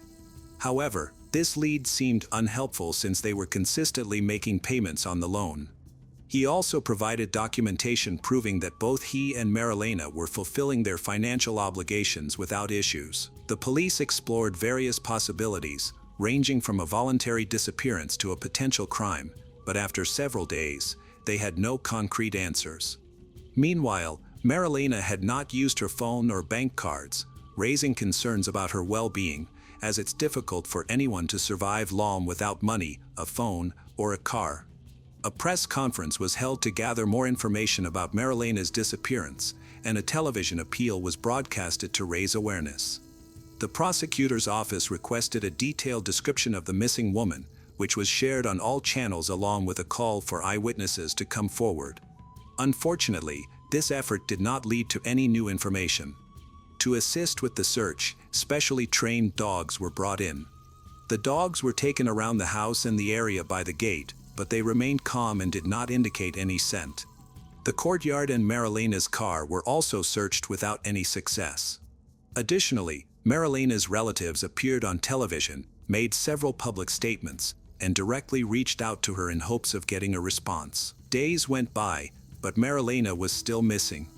The critical timeframe for finding her alive had passed, and anxiety deepened as troubling thoughts arose. Her husband and daughters felt increasingly worried. Law enforcement still issued a nationwide appeal through various media to widen the search efforts. Meanwhile, relatives created and distributed flyers featuring Marilena's photo throughout the city. A week later, the police had almost lost hope of finding her alive and shifted their focus to the surrounding area, trying to identify anyone who might have been involved in her possible murder or kidnapping. Naturally, close relatives, especially her husband, became suspects. He was the last known person to have spent time with her. He claimed he was at his mother's house during the time she went missing, which raised suspicions. After appearing on television, he acted cautiously, seemingly avoiding drawing attention to himself. He explained this behavior by saying he wanted to evade media scrutiny, but law enforcement grew suspicious that there might be a more concerning reason behind his actions. Consequently, they began to investigate him more thoroughly. Detectives confirmed that the evening after her husband brought her home, he went to help his sick mother with housework. Neighbors saw them arrive together, and several witnesses confirmed that he left almost immediately afterward. He was not seen again until the next morning. Neighbors near his mother's house also supported his story, stating he arrived late in the evening, and the timing matched perfectly. CCTV cameras along the road recorded his car traveling to and from his mother's house at the times he mentioned. His alibi appeared solid and did not raise any suspicions. However, investigators were not quick to remove him from the list of suspects, as close acquaintances are often implicated in such cases. Therefore, they returned to that neighborhood hoping to gather more information from former neighbors. Local residents were interviewed, and detectives meticulously investigated Marilena's previous social circle to find any suspicious individuals who might have had an interest in the kidnapping or potential violent actions. At this stage, her husband appeared to be an unlikely suspect for several reasons. He and his wife were widely regarded as loving partners with minimal disagreements. He had no financial incentive to cause her harm, and he had a solid alibi. Meanwhile, the investigation continued to progress as new leads surfaced. After speaking with the couple's acquaintances at their former residence, the Carabinieri shifted their focus to Vito Clerico, a 64-year-old man who was well acquainted with Marilena and her husband, lived nearby. From the outset, Vito displayed a cautious demeanor and seemed anxious. During questioning, he changed his story multiple times, which raised significant suspicions. The investigation team focused on Marilena's neighbor to gather more information.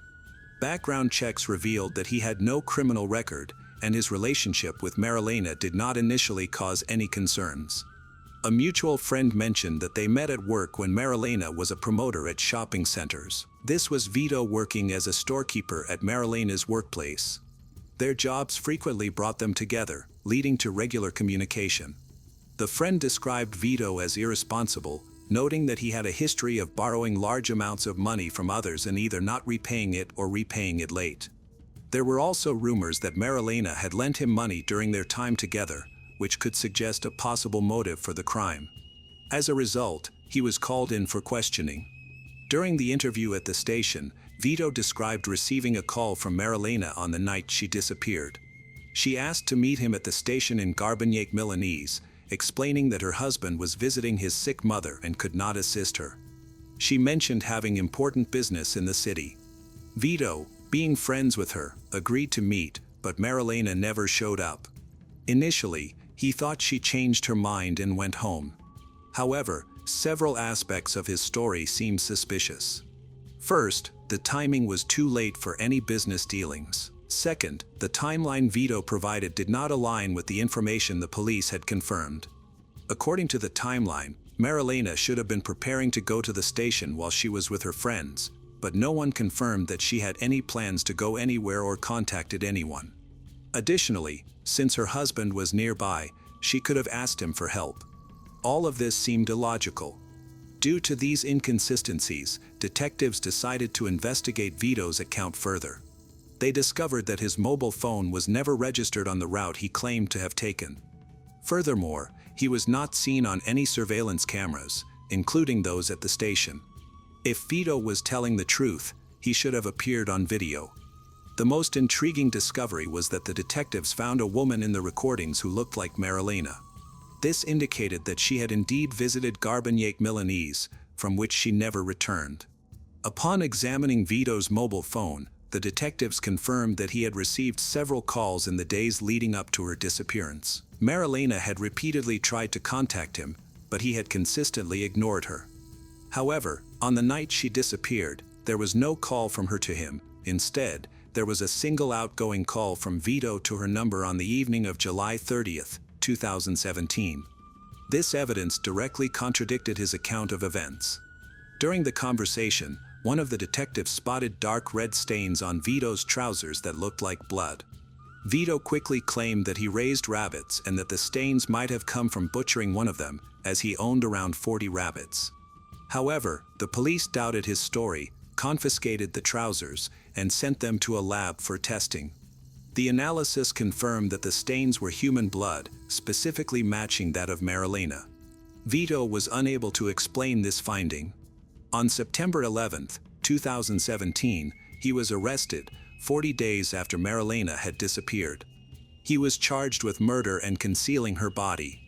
During interrogations, Vito provided confusing and inconsistent accounts that varied from day to day, filled with odd details, but he did not provide any clear confessions or truth. Eventually, he was worn down and agreed to tell investigators where Marilena's body, while still denying that he was the murderer. He claimed he helped the real killer hide her body out of fear for himself and his wife. Vito was compelled to assist in disposing of a body, and he kept the identity of Marilena's killer a secret. On September 12, authorities began excavating his backyard, specifically in a small garden in Garbagnac Milanese. At the exact spot Vito indicated, they found a shallow grave approximately 40 centimeters deep. Inside, they discovered a decapitated body wrapped in multiple layers of polyethylene and placed in a bag, which was partially covered in concrete. The advanced decomposition of the remains and the missing head complicated the identification process. Although the clothing resembled Marilena's, there were no identifying features, like tattoos, scars, or fractures, to confirm her identity. As a result, identification needed to be made using dental records.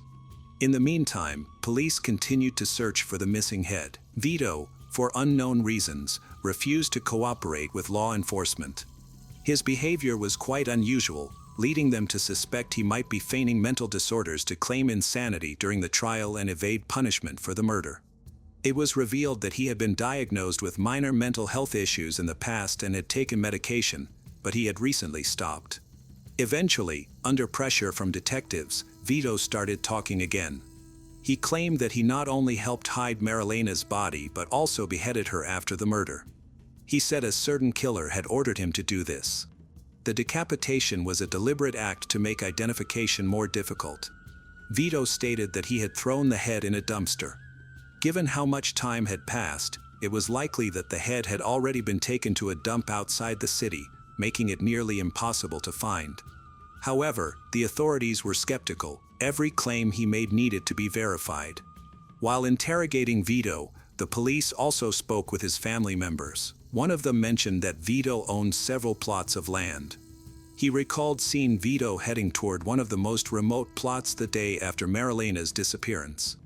This plot was an abandoned field located between Garbagnac Milanese and the town where Marilena lived.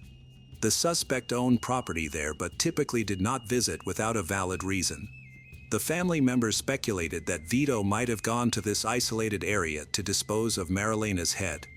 Before beginning their search for the head, the police rechecked Vito's mobile phone. This allowed them to confirm that he had indeed traveled to that location, helping to narrow down the search area. A large search team was organized, which included specially trained dogs. The task was made more difficult by the thick growth of blackberries in most of the area. The team thoroughly searched the abandoned field. A few hundred meters from the road, they found a bag hidden in the bushes. It was the same bag that Marilena usually took with her for errands and shopping. Inside the bag was Marilena's head. On September 26th, the body was finally confirmed to be that of Marilena Ree, a 58-year-old woman who had been missing. However, one question still lingered: what was the motive behind her murder? It is believed that it was likely connected to financial issues. Investigators discovered that in 2014, Marilena had loaned Vito and his wife a significant amount of money, approximately 80,000 euros, from her savings. Vito had persuaded a mutual acquaintance that he and his wife were struggling with the bank due to overdue loans and were at risk of losing their home. Trusting his word, Marilena lent him the money, believing he was honest. In the following years, Vito repeatedly delayed paying back the debt, relying on Marilena's patience and her lack of urgent financial needs. However, Marilena eventually needed the money and requested a quick repayment. When Vito failed to return the funds, she had to take out a bank loan, planning to pay it off as soon as she received her repayment from Vito. Despite her growing insistence on getting her money back, Vito still did not repay the debt. On that significant evening, after her husband went to visit his mother, Marilena likely chose to confront Vito about the money. It is unclear how she ended up in the nearby city. During their discussion, Vito refused to return the money, which prompted a violent reaction from Marilena. This led to a conflict that escalated into a fight. A forensic expert noted that before Marilena was beheaded, she was hit on the head with a blunt object at least 6 times. The specifics are hard to determine due to multiple fractures in her skull and facial bones. Additionally, the remains had deteriorated significantly, complicating the examination further. After the murder, Vito cut off his victim's head, buried the body in a shallow grave near his house, wrapped it in several layers of plastic, and partially covered it with concrete. He had only a small amount of building materials, which was insufficient to fully hide the burial site. He placed the head inside her bag, took it out of town, and threw it deep into the thorny bushes on his remote property, hoping it would never be discovered. Even though the reconstruction of the events was supported by various pieces of evidence, Vito did not confess to the crime. Searches of his house and car found traces of blood and indirect evidence suggesting that he was not alone in committing the crime.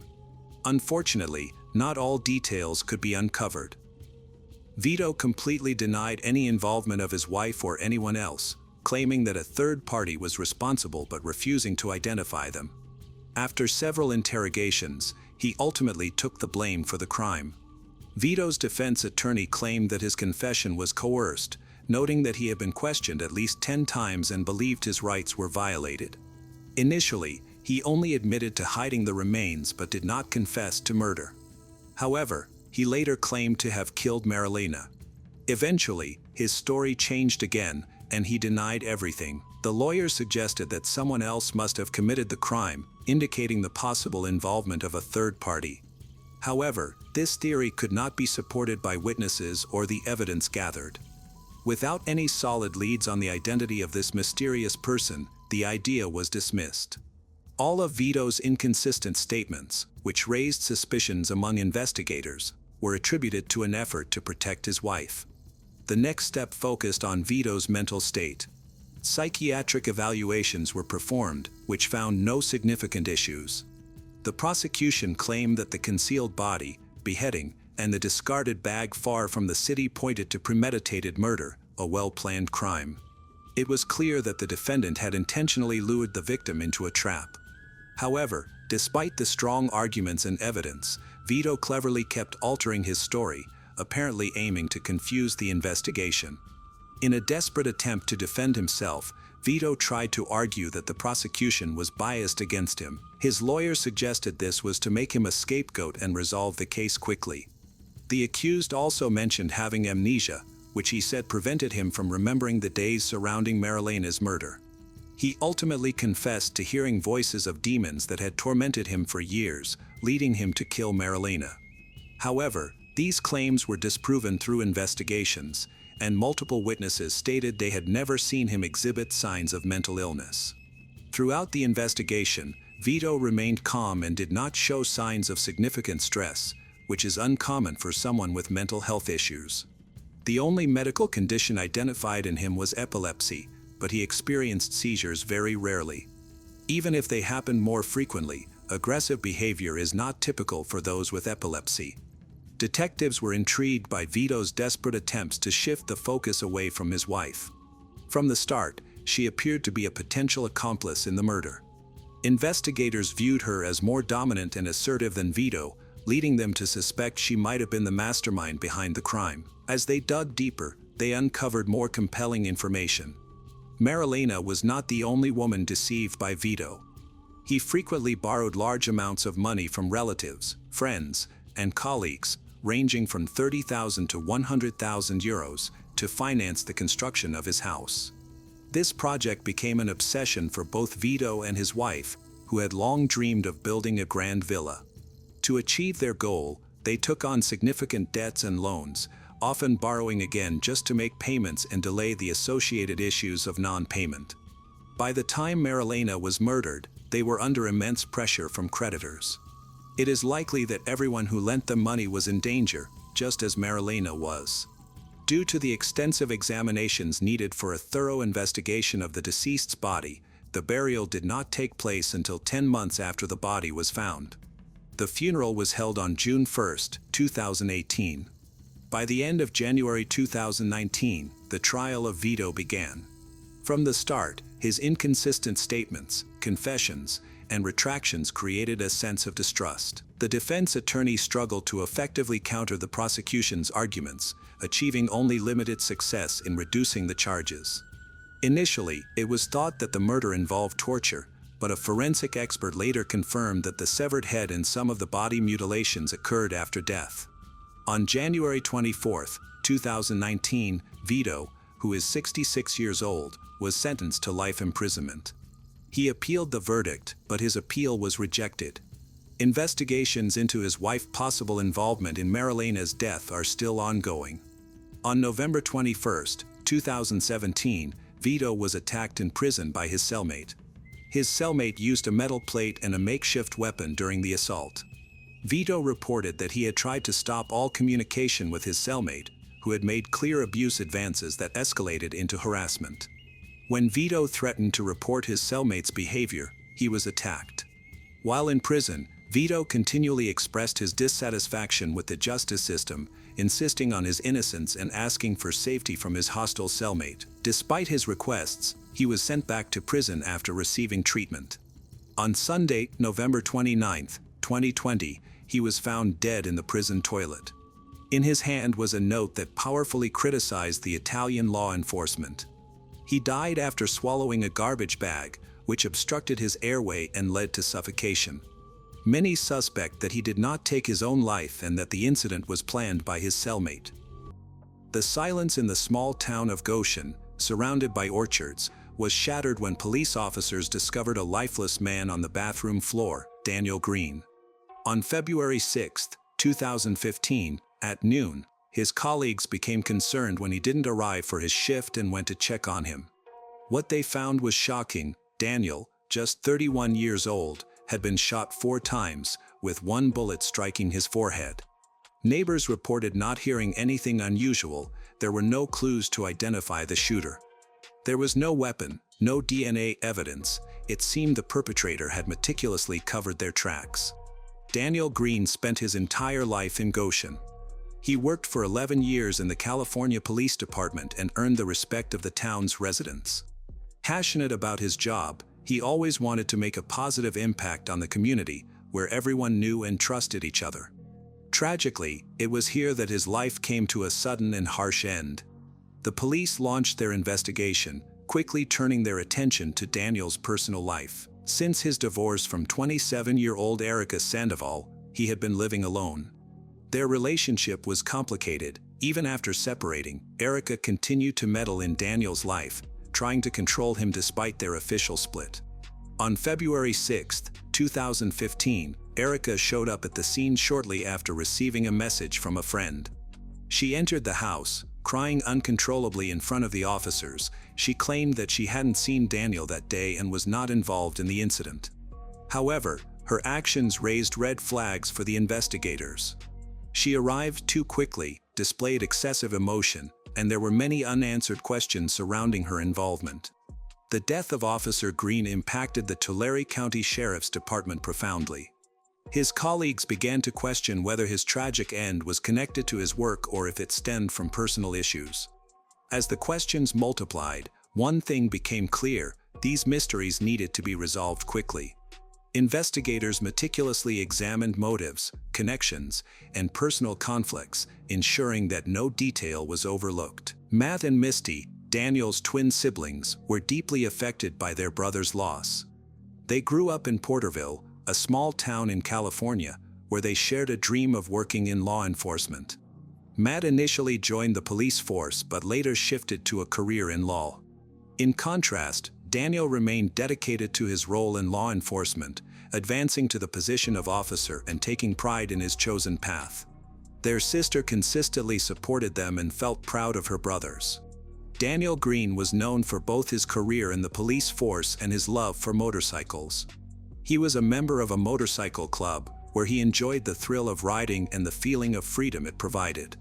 A close friend of his, James, often joined him on rides through the countryside, cherishing those moments on the road together. Daniel's personal life was quite active. He enjoyed dating and rarely spent time alone. For a while, he would frequently arrive at family events with different girlfriends each month. This pattern continued until late 2009 when he met Erica Sandoval, a 22-year-old nurse. Meeting Erica changed his life completely. He fell deeply in love and decided to take a step towards settling down. At that point, both of his siblings were already married, while he had been single. However, with Erica, it felt different. Daniel was truly captivated by her. A close friend of Erica revealed that Erica was very much in love with Daniel at the start of their relationship. Their connection was strong, and they initially appeared to be the perfect couple. However, Daniel's sister observed that although Erica was generally friendly, she could quickly become upset if things didn't go as she wanted. As time went on, stress accumulated in their relationship, leading to regular conflicts and arguments. Erica grew up in Southern California in a middle-class family. She had a brother who recalled that Erica, as their parents' only daughter, always felt special. Her parents pampered her, striving to provide her with the best of everything. As a result, Erica never faced hardship or mistreatment. She came to expect that her wishes would be met without hesitation. With the constant support and attention from her parents and brother, she developed a sense of entitlement and believed she deserved special treatment. Daniel Green, 26, and Erica Sandoval, 23, shocked their family and friends by secretly getting married in Las Vegas. They didn't inform anyone beforehand. Daniel's brother and sister were taken aback when they received a late-night message that included a photo of the marriage certificate. A few weeks later, the couple hosted a small celebration for their close friends, where Erica wore a white dress and Daniel donned a black suit. Despite seeming happy, Daniel and Erica's relationship was not perfect. A friend and fellow motorcyclist of Daniel's recalled that even before they got married, they had a serious fight where Erica used a razor to damage the furniture in Daniel's home. His friend considered this a troubling sign that should not have been overlooked. Daniel's brother, Matt, also saw the damage firsthand and was worried, but Daniel dismissed it as just an emotional outburst. Tensions continued within the family. During one argument, Matt and their sister heard Erica shouting at Daniel from another room and saw him break down in tears. Matt described it as one of the most painful moments of his life, feeling devastated to hear his brother cry. Intervening in Daniel and Erica's relationship was challenging. The Green family faced tough times growing up. Daniel's brother and sister recalled how they, along with their mother, suffered from their stepfather's abuse. He had a criminal background, drank heavily, and used banned substance. To shield their younger sister, Matt and Daniel, being older, often took the worst of the abuse. Eventually, their mother obtained a restraining order, and shortly after, their stepfather died. These experiences deeply affected each of them. Daniel's relationship with Erica mirrored the troubling dynamics of his childhood. Family members observed that Erica exerted control over Daniel, isolating him from friends and family while also belittling him verbally. Even though Daniel was a police officer who frequently dealt with victims of domestic abuse, he struggled to acknowledge that he was in a similar situation. He realized he was becoming a victim but felt powerless to change his circumstances due to fear, shame, and a reluctance to admit weakness. Just like women, many men often do not report domestic abuse for these same reasons. The problems in Daniel and Erica's marriage escalated in February 2011 when a neighbor witnessed a heated argument between them. Erica was shouting and provoking Daniel, pushing him to his limits. He tried to maintain his composure, aware that losing control could jeopardize his career. In a moment of desperation, he asked the neighbor to call emergency services to intervene. The police arrested Erica, but despite the seriousness of the situation, Daniel chose not to press charges, resulting in her quick release. This incident marked a turning point for Daniel, leading him to decide that their relationship was over. In January 2012, just a year after their official marriage, they divorced and separated. A few months later, Erica informed her friends that she was pregnant with Daniel's child. The news reached Daniel, and despite their past issues, he decided to give their relationship another chance for the sake of the unborn baby. They got back together, moved in again. Daniel's family hoped that this time would be different, that their conflicts would be resolved. He made an effort to keep the peace at home and looked forward to the baby's arrival. However, the issues persisted. Erica frequently confided in her friend about Daniel's harsh behavior. She described Daniel as cold and indifferent, expressing her unhappiness in the relationship. Her friend recalled Erica saying that Daniel had once grabbed her by the neck and attempted to choke her, which made Erica fear a tragic outcome. Daniel's relatives and friends described Erica as having aggressive behavior. She damaged furniture by slashing mattresses and sofas, which exemplified her lack of control. Their conflicts grew worse each month, yet neither side reached out for assistance. The relationship remained unstable, leading to increased tension. Despite attempts to maintain family unity, Daniel and Erica lived in a state of constant stress. Friends and family observed that their relationship had turned into a harmful cycle where both individuals were suffering, but neither was willing to make changes. They kept their issues hidden, avoided seeking help, resulting in a pattern of mutual blame and pain. On January 5, 2013, Erica gave birth to a son whom they named Aiden. At that moment, their relationship seemed to finally be improving.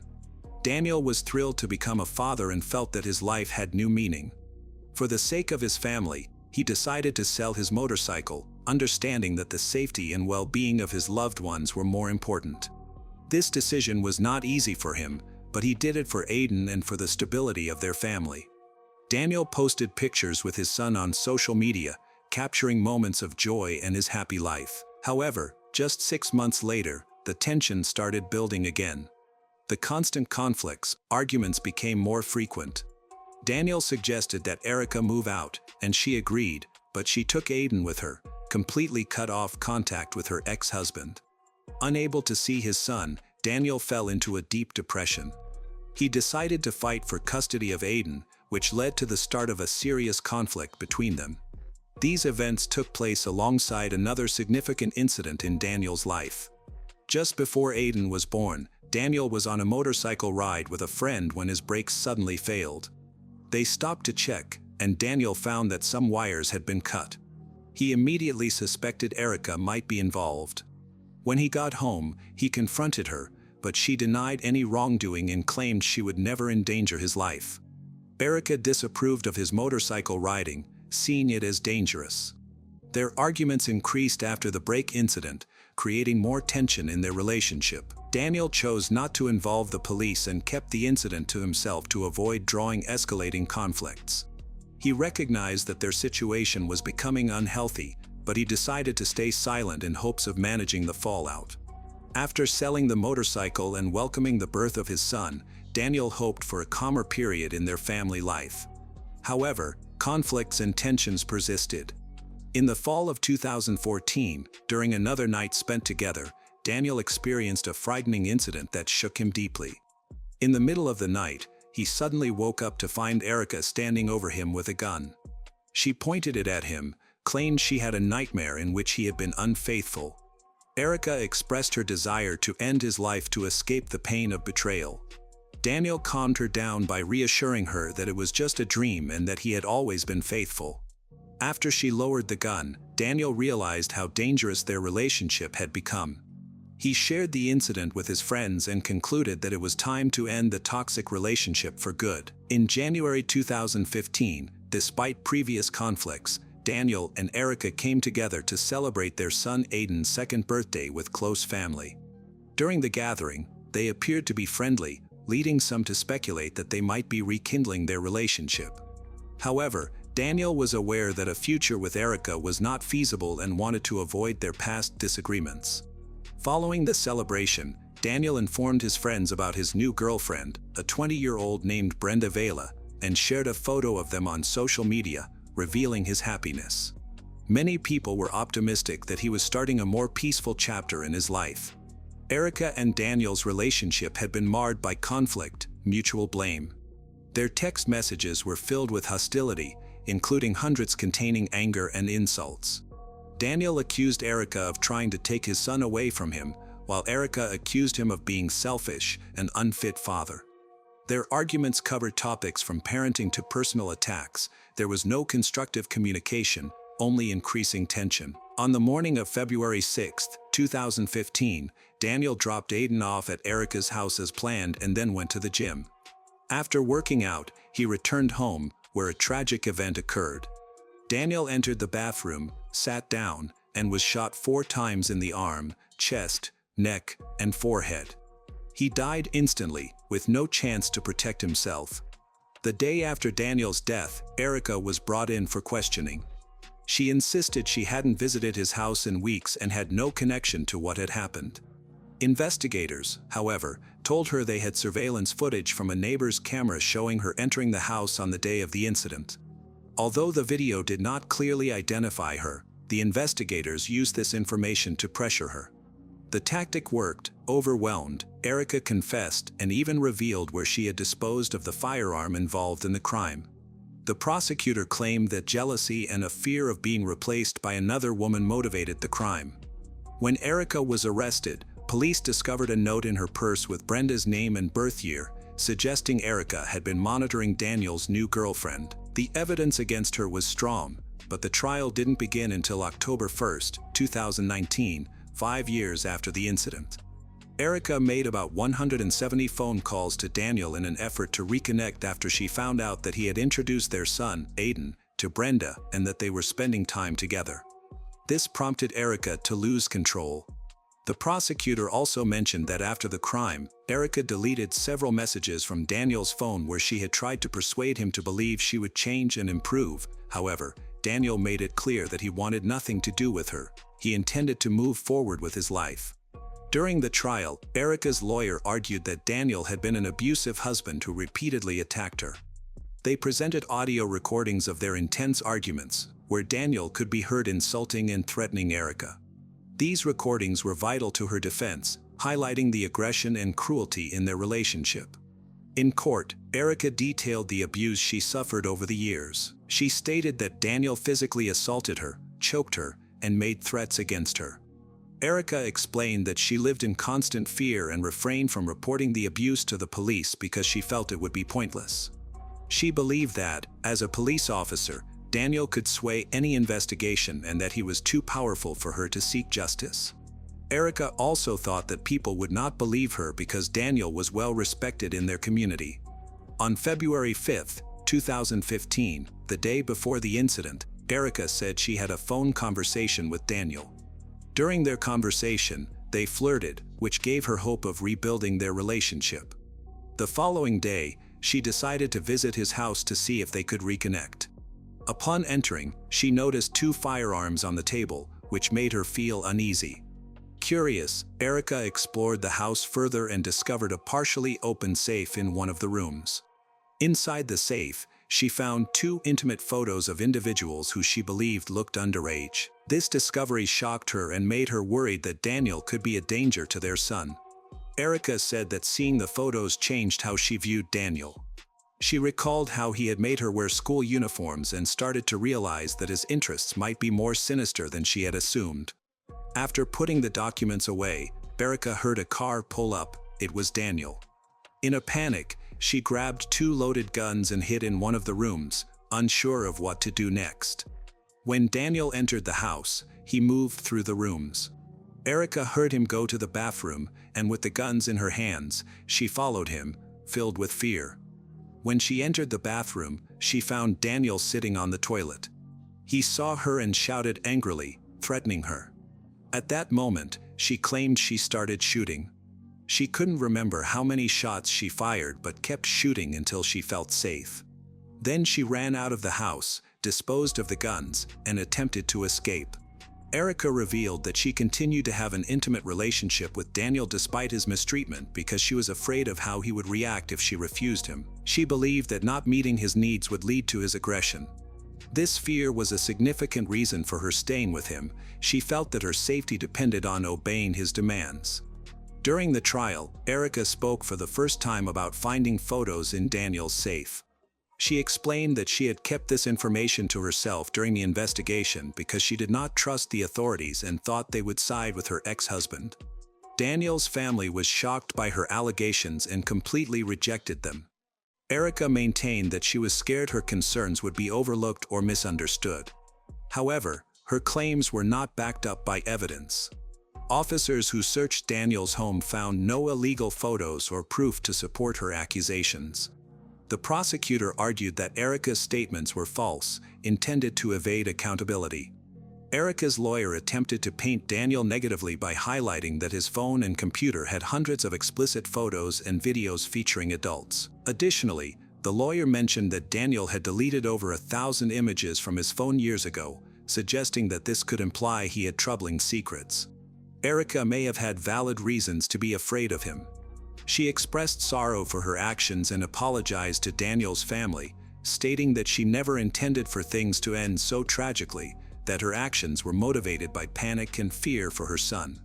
Erica's attorney argued that the responsibility for Daniel's death was not only on Erica but also on Daniel himself. They were caught in a traumatic relationship that neither could escape, leading to a tragic outcome. The jury deliberated for nearly 4 days but couldn't reach a unanimous verdict, resulting in a mistrial. Erica's attorney viewed this as a positive outcome, as it allowed them to reevaluate the case and plan a new defense strategy. Nevertheless, Erica lost her parental rights. Daniel's brother, Matt Green, and his wife adopted Aiden. Erica Sandoval's first trial in 2019 ended with a hung jury. The next trial begins on February 6, 2025, exactly 10 years to the day after the crime was committed.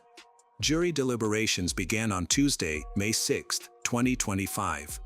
On May 8, 2025, Derica was found guilty of first-degree murder with the special allegation that she personally and intentionally discharged a firearm, causing serious bodily injury to Daniel. Sandoval's sentencing is scheduled for June 5, 2025.